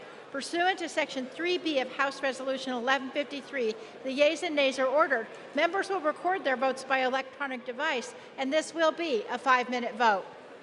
What purpose does the gentleman from Illinois rise? Madam Speaker, as a member designated by Mr. Krishnamurti of Illinois, I inform the House that Mr. Krishnamurti will vote yes on retaining Title V. What purpose does the gentleman from California rise? Madam Speaker, as the member designated by Representatives Juan Vargas and Marilyn Strickland, I inform the House that these members will vote yes on retaining Title V. What purpose does the gentleman from Florida rise? As the member designated by Ms. Mace of South Carolina, I inform the House that Ms. Mace will vote no on Title V. What purpose does the gentleman from New Jersey rise? Madam Speaker, as the member designated by Mr. Donald Payne, Ms. Ann Kirkpatrick, Mr. Albio Series, and Mr. Peter Welch, I inform the House that these members will vote yes on retaining Title V. For what purpose does the gentleman from Pennsylvania rise? Madam Speaker, as the member designated by Mr. Thompson of Pennsylvania, I inform the House that Mr. Thompson will vote no on Title V. What purpose does the gentlelady from Texas rise? Madam Speaker, as a member designated by Chairwoman Waters, Representative Sanchez and Gomez, all of California, I inform the House that these members will vote yes on retaining Title V. What purpose does the gentleman from Illinois rise? Madam Speaker, as the member designated by Mr. Johnson of South Dakota, I inform the House that Mr. Johnson will vote no on Title V. What purpose does the gentlelady from Delaware rise? Madam Speaker, as the member designated by members Lamb, Bass, and Torres, I inform the House that these members will vote yes on retaining Title V. What purpose does the gentleman from Florida rise? Madam Speaker, as the member designated by Ms. Boebert of Colorado, I inform the House that Ms. Boebert will vote no on the measure. For what purpose does the gentleman from California rise? Madam Speaker, as member designated by Swalwell, Cardenas, and Reese, I inform the House that these members will vote yes on Title V. What purpose does the gentleman from Tennessee rise? Madam Speaker, as the member designated by Mr. Brooks of Alabama, Mr. Guest of Mississippi, and Mr. Loudermilk of Georgia, I inform the House that Mr. Brooks, Mr. Guest, and Mr. Loudermilk will all vote nay on Title V. Thank you. What purpose does the gentlelady from North Carolina rise? Madam Speaker, as the member designated by Mr. Price, I inform the House that Mr. Price will vote yea on retaining Title V. For what purpose does the gentleman from Texas rise? Thank you, Madam Speaker. As the member designated by Mr. Van Taylor, I'd like to inform the House that Mr. Van Taylor will be voting nay on Title V. Thank you. For what purpose does the gentleman from Arizona rise? Madam Speaker, as the member designated by Chairman DeFazio, I inform the House that Mr. DeFazio will vote yes on retaining Title V. For what purpose does the gentleman from Ohio rise? As a member designated by Mr. Bashan of Indiana, I inform the House that Mr. Bashan will vote nay on Title V of H.R. 7910.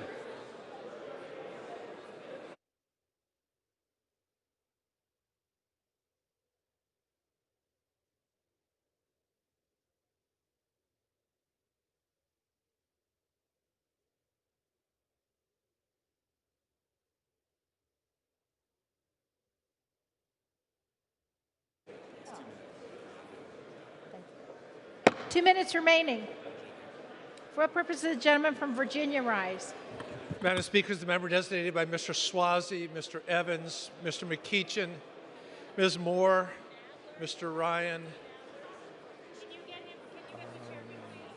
Mr. Sherman, Mr. Barragan, Mr. Lowenthal. I think that's all. And Mr. Swazi. I inform the House that these 8 members will vote yes on retaining Title V.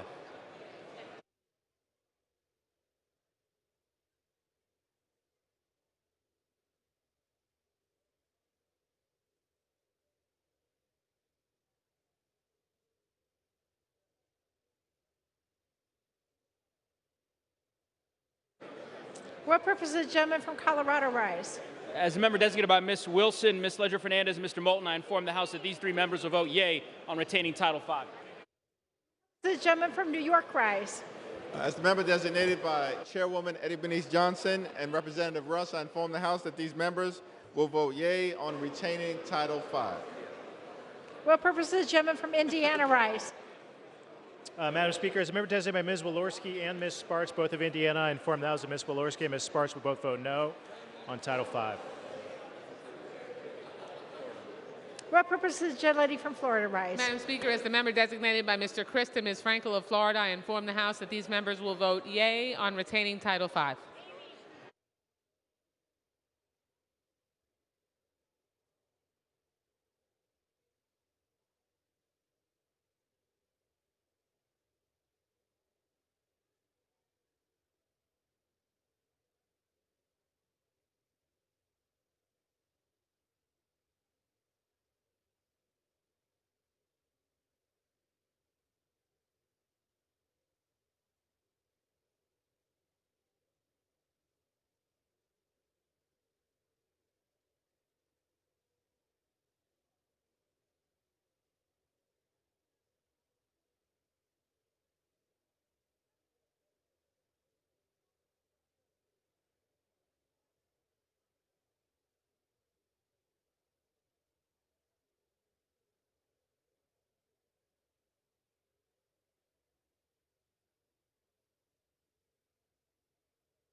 For what purpose does the gentlelady from Ohio rise? As the member designated for Member Chantel Brown and Terry Sewell, I inform the House that these members will vote yea on retaining Title V.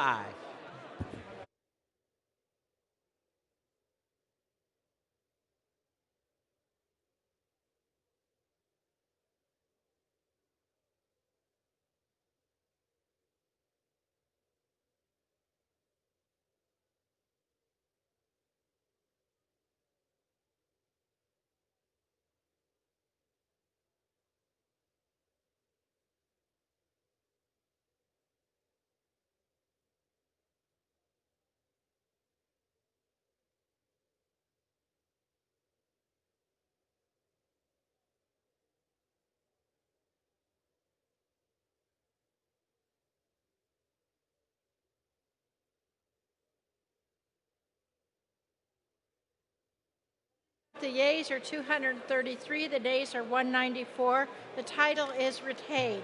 The chair will now put the question on retaining Title VI of the bill. The question is, shall Title VI be retained? Pursuant to Section 3B of House Resolution 1153, the yeas and nays are ordered. Members will record their votes by electronic device, and this will be a 5-minute vote. For what purpose does the gentlelady from Ohio rise? As the member designated for Member Chantel Brown and Terry Sewell, I inform the House that these members will vote yea on retaining Title VI. Does the gentleman from Arizona rise? As the member designated by Chairman DeFazio, I inform the House that Chairman DeFazio will vote yes on retaining Title VI. For what purpose does the gentleman from Florida rise? As the member designated by Ms. Boebert of Colorado, I inform the House that Ms. Boebert will vote no on the measure. For what purpose does the gentleman from New York rise? As a member designated by Chairwoman Eddie Bernice Johnson and Representative Rush, I inform the House these members will vote yea on retaining Title VI.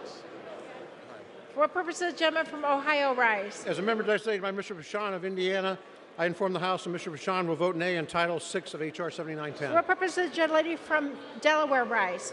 Madam Speaker, as the member designated by members Lamb, Bass, and Torres, I inform the House that these members will vote yes on retaining Title VI. For what purpose does the gentleman from Pennsylvania rise? Madam Speaker, as the member designated by Mr. Thompson of Pennsylvania, I inform the House that Mr. Thompson will vote no on Title VI. For what purpose does the gentleman from Illinois rise? Madam Speaker, as the member designated by Mr. Krishnamurti, I inform the House that he will vote yes on retaining Title VI. For what purpose does the gentleman from Tennessee rise? Madam Speaker, as the member designated by Mr. Brooks of Alabama, Mr. Guest of Mississippi, and Mr. Loudermilk of Georgia, I inform the House that Mr. Brooks, Mr. Guest, and Mr. Loudermilk will all vote nay on Title VI. Thank you. Gentlelady from Texas Madam rise. Speaker, designated by Representative Waters, Gomez, and Sanchez, all of California, inform the House members that these members will vote yes on retaining Title VI. Thank you, Madam Speaker. For what purpose does the gentleman from Florida rise? Madam Speaker, as a member designated by Ms. Mace of South Carolina, I inform the House that Ms. Mace will vote no on Title VI. For what purpose does the gentleman from California rise? Madam Speaker, as a member designated by Representatives Juan Vargas and Marilyn Strickland, I inform the House that these members will vote yes on retaining Title VI. Purpose does the gentleman from Illinois rise? Madam Speaker, as a member designated by Mr. Johnson of South Dakota, I inform the House that Mr. Johnson will vote no on Title VI. Thank you. For what purpose does the gentlelady from North Carolina rise? Madam Speaker, as a member designated by Representative Price, I inform the House that Representative Price will vote yea on retaining Title VI.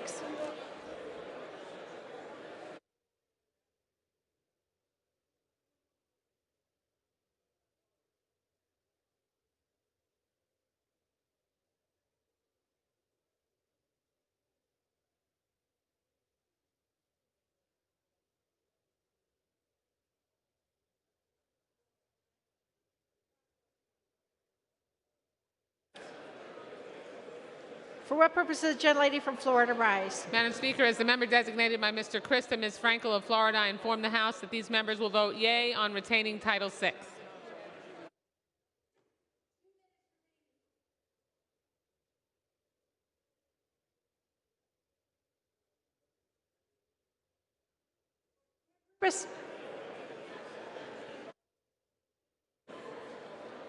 What purpose does the gentleman from Texas rise? Thank you, Madam Speaker. As a member designated by Mr. Van Taylor, I'd like to inform the House that Mr. Van Taylor will be voting nay on Title VI. Thank you.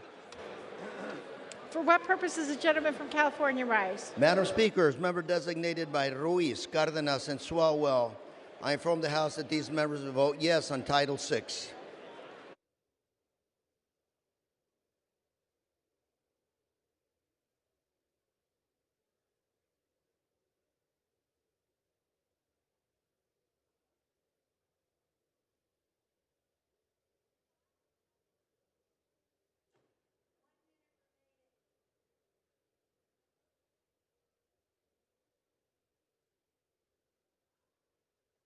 For what purpose does the gentleman from Colorado rise?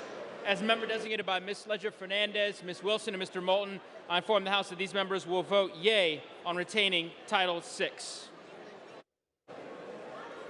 For what purpose does the gentleman from Indiana rise? Madam Speaker, as a member designated by Ms. Walorski and Ms. Sparts, both of Indiana, I inform the House that Ms. Walorski and Ms. Sparts will both vote no on Title VI.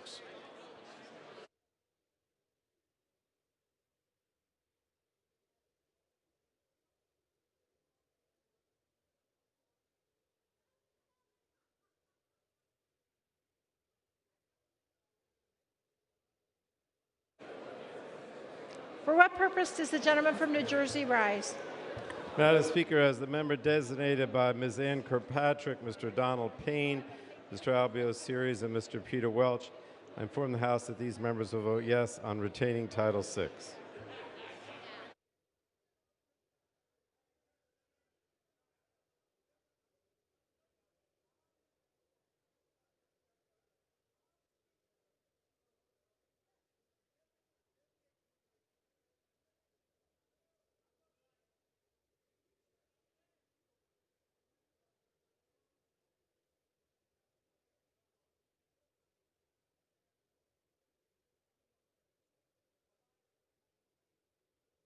For what purpose does the gentleman from Virginia rise? Madam Speaker, as the member designated by Mr. Sherman, Mr. Evans, Ms. Moore, Mr. Swazi, Mr. Ryan, Mr. Lowenthal, Ms. Barragan, and Mr. McEachin, I inform the House that these 8 members will vote yes on retaining Title VI.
The yeas are 220, the nays are 207. The title is retained.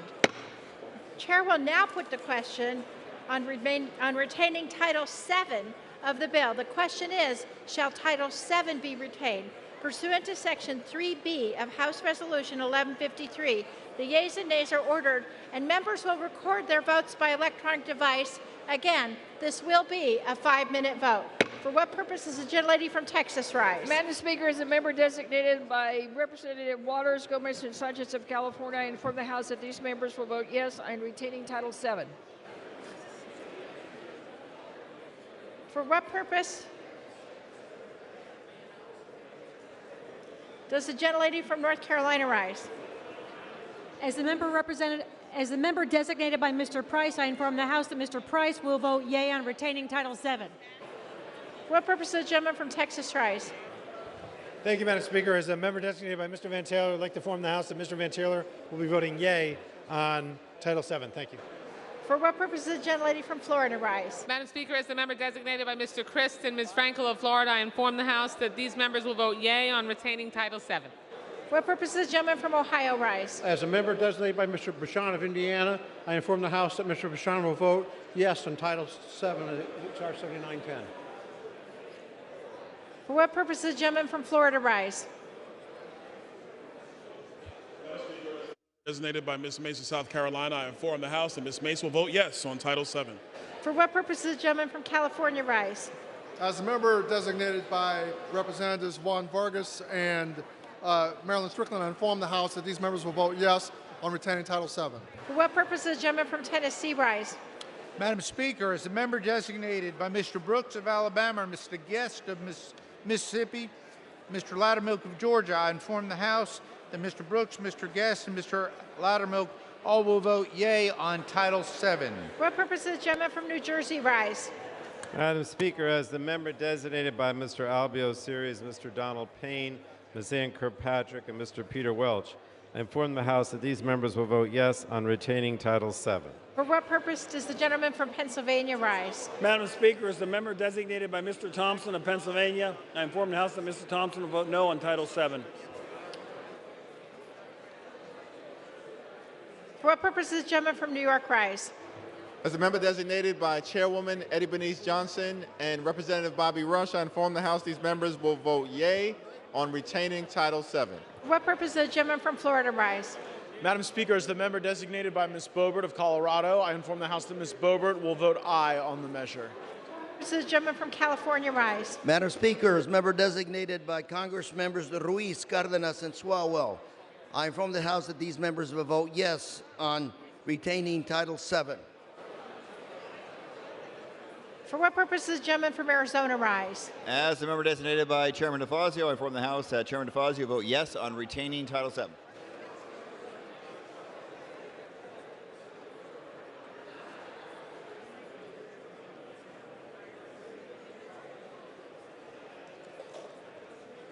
Two minutes remaining.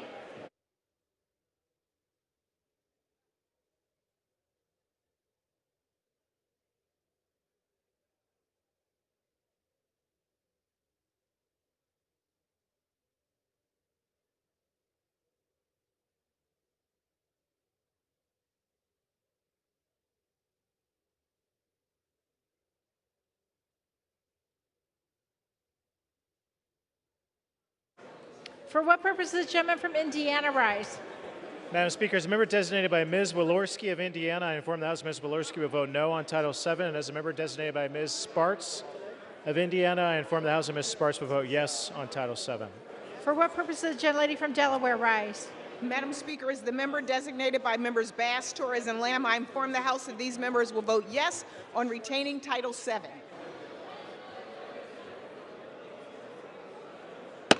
One remaining. For what purpose does the gentleman from Colorado rise? As a member designated by Mr. Moulton, Ms. Ledger Fernandez, and Ms. Wilson, I inform the House that these three members will vote yea on retaining Title VII. For what purpose does the gentleman from Virginia rise? Madam Speaker, as a member designated by Mr. McEachin, Mr. Sherman, Dr. Lowenthal, Ms. Barragan, Ms. Moore, Mr. Swazi, Mr. Evans, and Mr. McEachin, I inform the House that these 8 members will vote yes on retaining Title VII.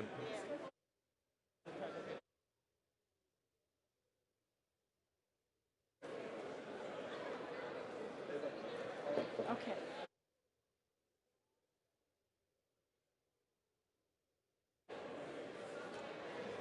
Gentleman from Virginia.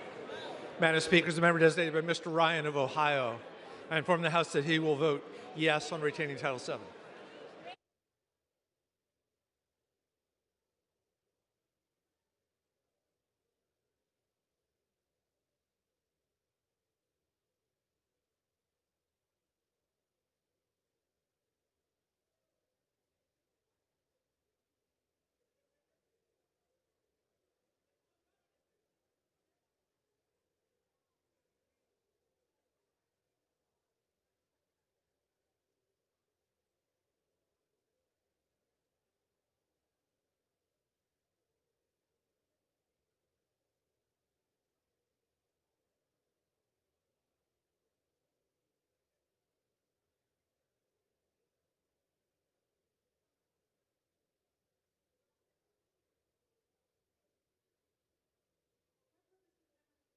Rise.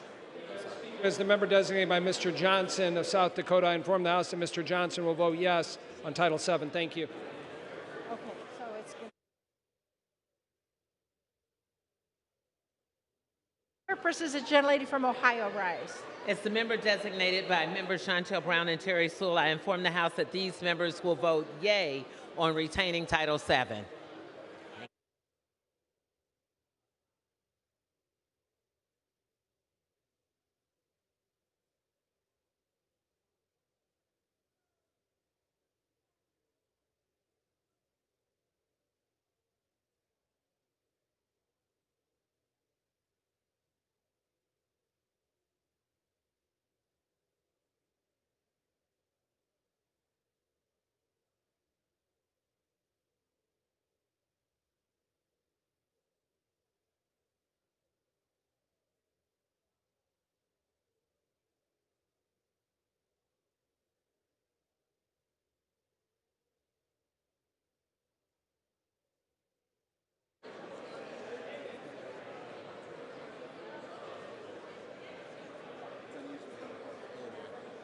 For what purpose does the gentleman from Illinois rise?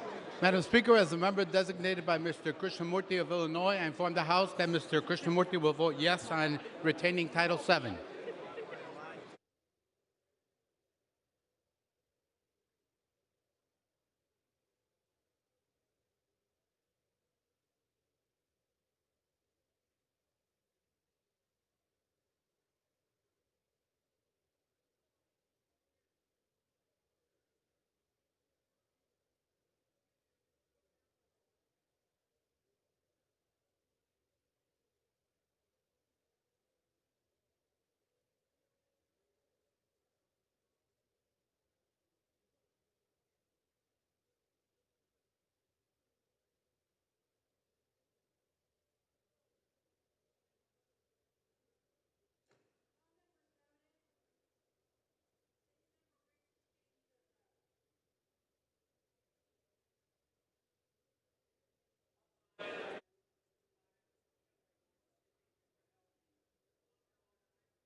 On this vote, the yeas are 380 and the nays are 47. The title is retained. Question now occurs on engrossment and third reading of the bill. All in favor say aye. Opposed, no. The ayes have it, third reading. A bill to amend Title 18 United States Code to provide for an increased age limit on the purchase of certain firearms, prevent gun trafficking, modernize the prohibition on untraceable firearms, encourage the safe storage of firearms, and for other purposes.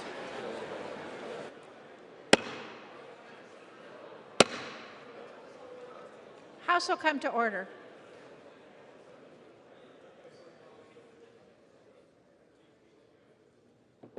For what purpose does the gentleman from North Carolina rise? Madam Speaker, I have a motion to recommit at the desk. Clerk will report the motion. Mr. Hudson of North Carolina moves to recommit the bill H.R. 7910 to the Committee on the Judiciary. Pursuant to Clause 2B of Rule 19, the previous question is ordered on the motion to commit. The question is on the motion. All in favor say aye. Opposed say no. The noes have it. The motion is not agreed to. Gentleman from North Carolina. Madam Speaker, I request the yeas and the nays. Pursuant to Section 3S of House Resolution 8, the yeas and nays are ordered. Members will record their votes by electronic device, and this will be a 5-minute vote. For what purpose does the gentlelady from Delaware rise?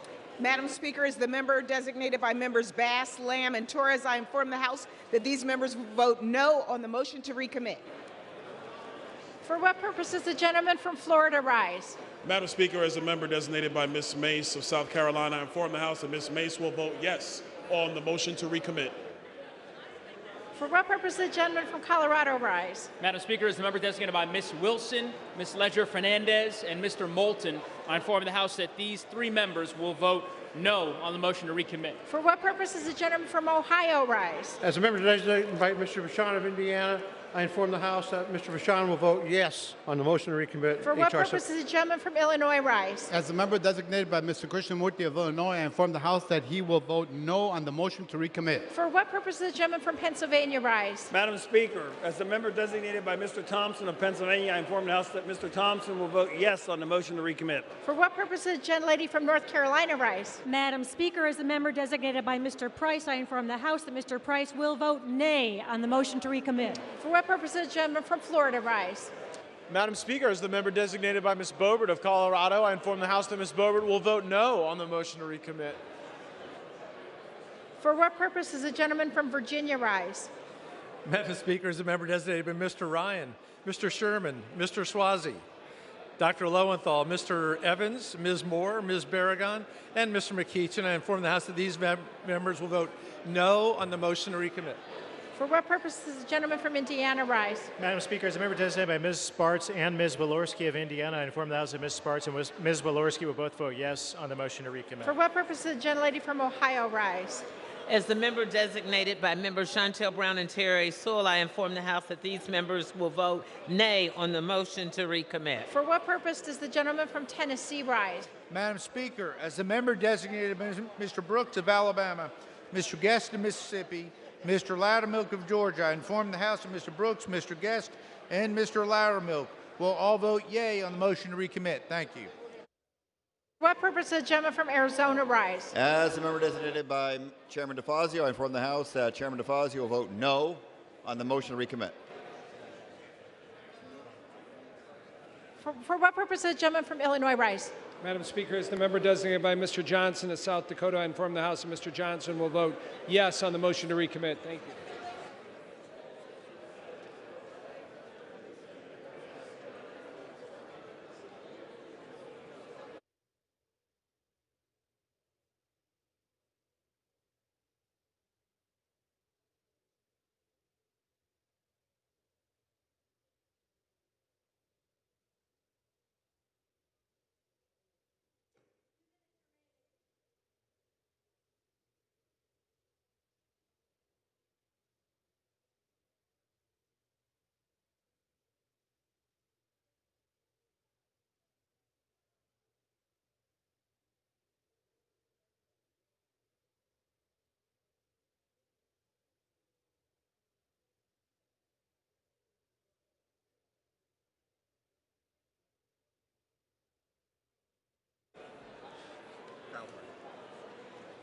For what purpose does the gentleman from California rise? Madam Speaker, as member designated by Ruiz, Cardenas, and Swalwell, I inform the House that they will vote no on the motion to recommit.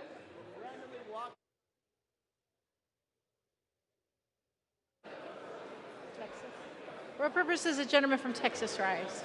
Thank you, Madam Speaker. As the member designated by Mr. Van Taylor, I'd like to inform the House that Mr. Van Taylor, we be voting yea on the motion to recommit. Thank you. 1 minute remaining.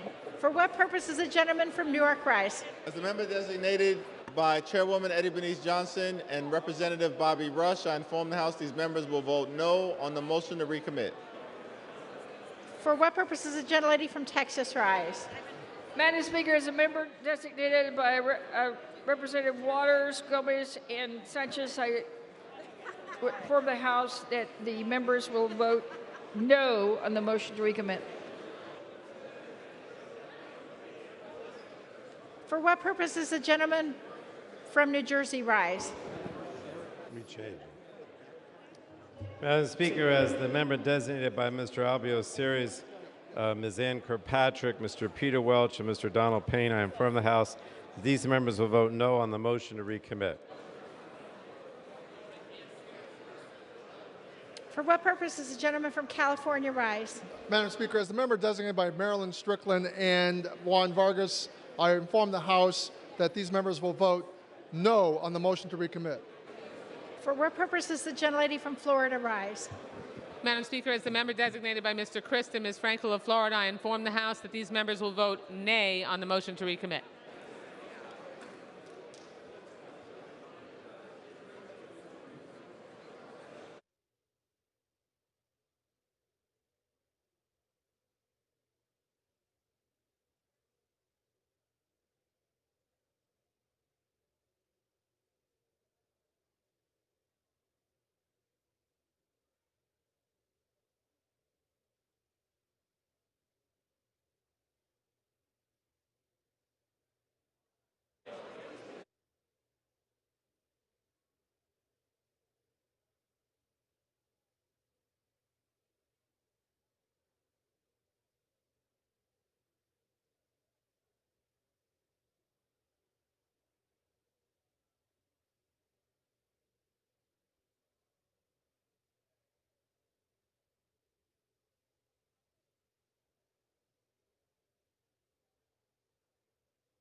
On this vote, the yeas are 198, the nays are 228.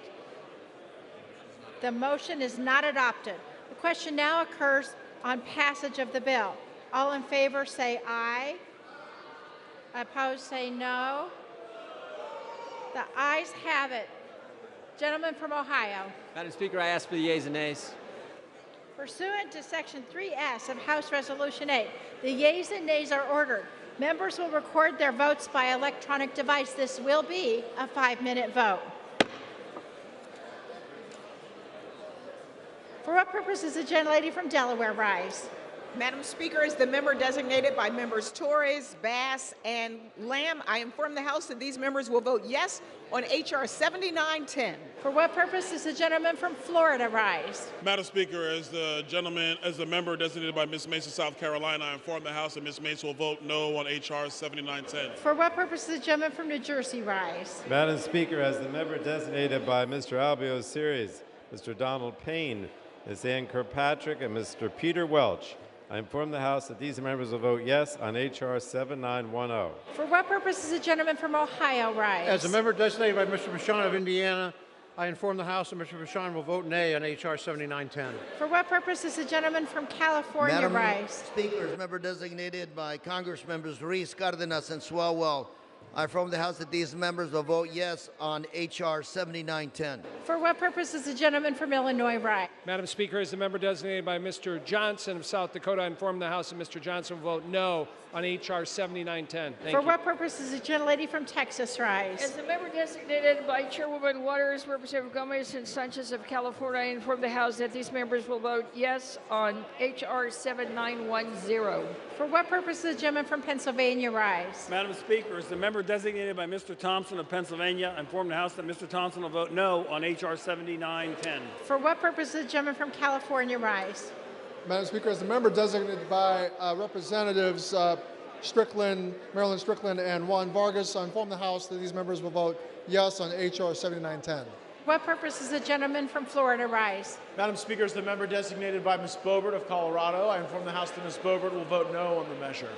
For what purpose does the gentleman from Virginia rise? Madam Speaker, as the member designated Mr. Swazi, Mr. Ryan, Mr. Sherman, Mr. Lowenthal, Ms. Barragan, Ms. Moore, Mr. McKeechin, and Mr. Evans, I inform the House that these members will vote yes on H.R. 7910. For what purpose does the gentleman from Tennessee rise? Designated by Mr. Brooks of Alabama, Mr. Guest of Mississippi, Mr. Loudermilk of Georgia, I inform the House that Mr. Brooks, Mr. Guest, and Mr. Loudermilk will all vote nay on H.R. 7910. Thank you. Gentlelady from North Carolina rise. Madam Speaker, as the member designated by Mr. Price, I inform the House that Mr. Price will vote yea on H.R. 7910. For what purpose does the gentleman from Indiana rise? Madam Speaker, as a member designated by Ms. Walorski and Ms. Sparts, both of Indiana, I inform the House that Ms. Walorski and Ms. Sparts will both vote no on H.R. 7910. For what purpose does the gentleman from Illinois rise? Madam Speaker, as a member designated by Mr. Krishnamurti of Illinois, I inform the House that he will vote yes on H.R. 7910. For what purpose does the gentleman from Arizona rise? As the member designated by Chairman DeFazio, I inform the House that Chairman DeFazio will vote yes on H.R. 7910. For what purpose does the gentleman from Texas rise? Thank you, Madam Speaker. As a member designated by Mr. Van Taylor, I'd like to inform the House that Mr. Van Taylor will be voting nay on H.R. 7910. Thank you. For what purpose does the gentleman from Colorado rise? Madam Speaker, as the member designated by Ms. Wilson, Mr. Moulton, and Ms. Ledger Fernandez, I inform the House that these three members will vote yea on H.R. 7910. Gentleman from New York rise. Designated by Chairwoman Eddie Bernice Johnson and Representative Bobby Rush, I inform the House these members will vote yea on H.R. 7910. For what purpose does the gentlelady from Florida rise? As the member designated by Ms. Frankel and Mr. Christ of Florida, I inform the House that these members will vote yea on H.R. 7910.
For what purpose does the gentlewoman from Ohio seek recognition?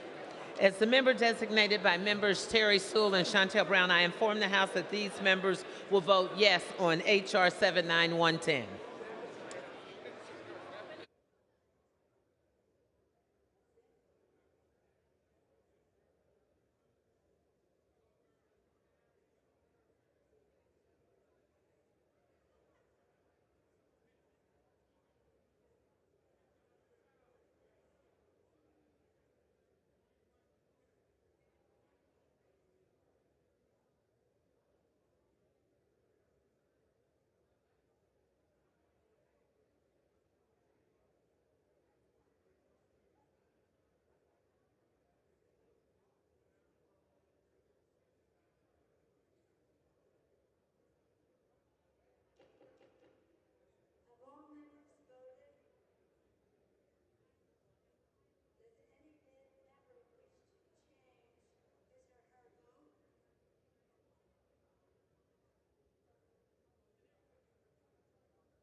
On this vote, the yeas are 223, the nays are 204.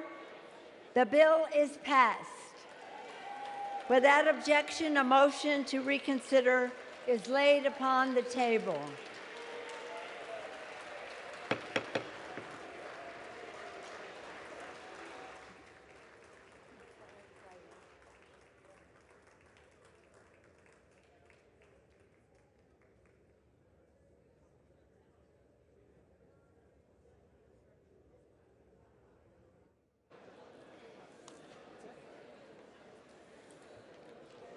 Pursuant to Clause 8 of Rule 20, the unfinished business is on the vote of the motion of the gentlewoman from New York, Ms. Velasquez, to suspend the rules and pass H.R. 7352, on which the yeas and nays are ordered. The clerk will report the title. Union Calendar number 246, H.R. 7352, a bill to amend the Small Business Act to extend the statute of limitation for fraud by borrowers under the Paycheck Protection Program and for other purposes. The question is, will the House suspend the rules and pass the bill? Members will record their votes by electronic device. This will be a 5-minute vote.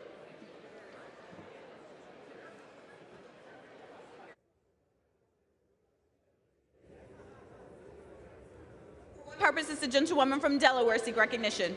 Madam Speaker, as the member designated by members Bass, Lamb, and Torres, I inform the House that these members will vote yes on H.R. 7352.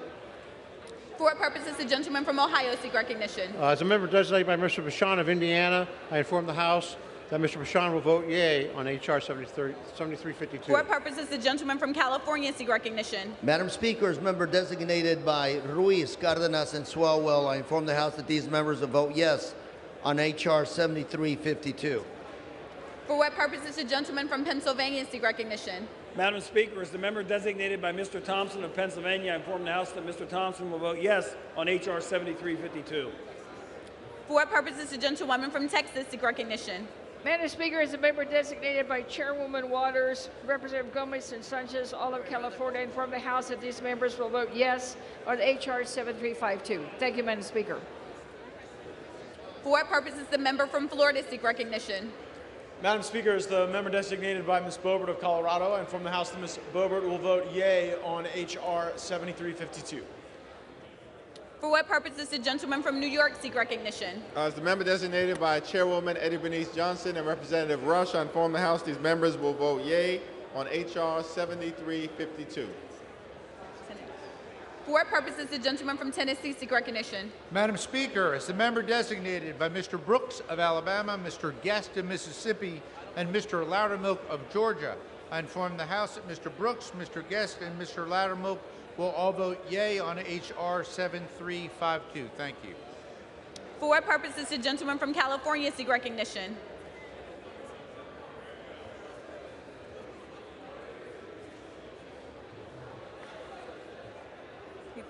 For what purpose does the gentleman from California seek recognition? Madam Speaker, as the member designated by Representatives Juan Vargas and Marilyn Strickland, I inform the House that these members will vote yes on H.R. 7352. For what purpose does the gentleman from Florida seek recognition? Madam Speaker, as the member designated by Ms. Mace of South Carolina, I inform the House that Ms. Mace will vote yes on H.R. 7352. For what purpose does the gentleman from Illinois seek recognition? Madam Speaker, as a member designated by Mr. Krishnamurti of Illinois, I inform the House that he will vote yes on H.R. 7352.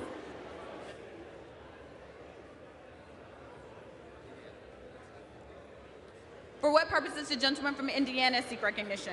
Madam Speaker, as a member designated by Ms. Walorski and Ms. Sparts, both of Indiana, I inform the House that Ms. Walorski and Ms. Sparts will both vote yes on H.R. 7352.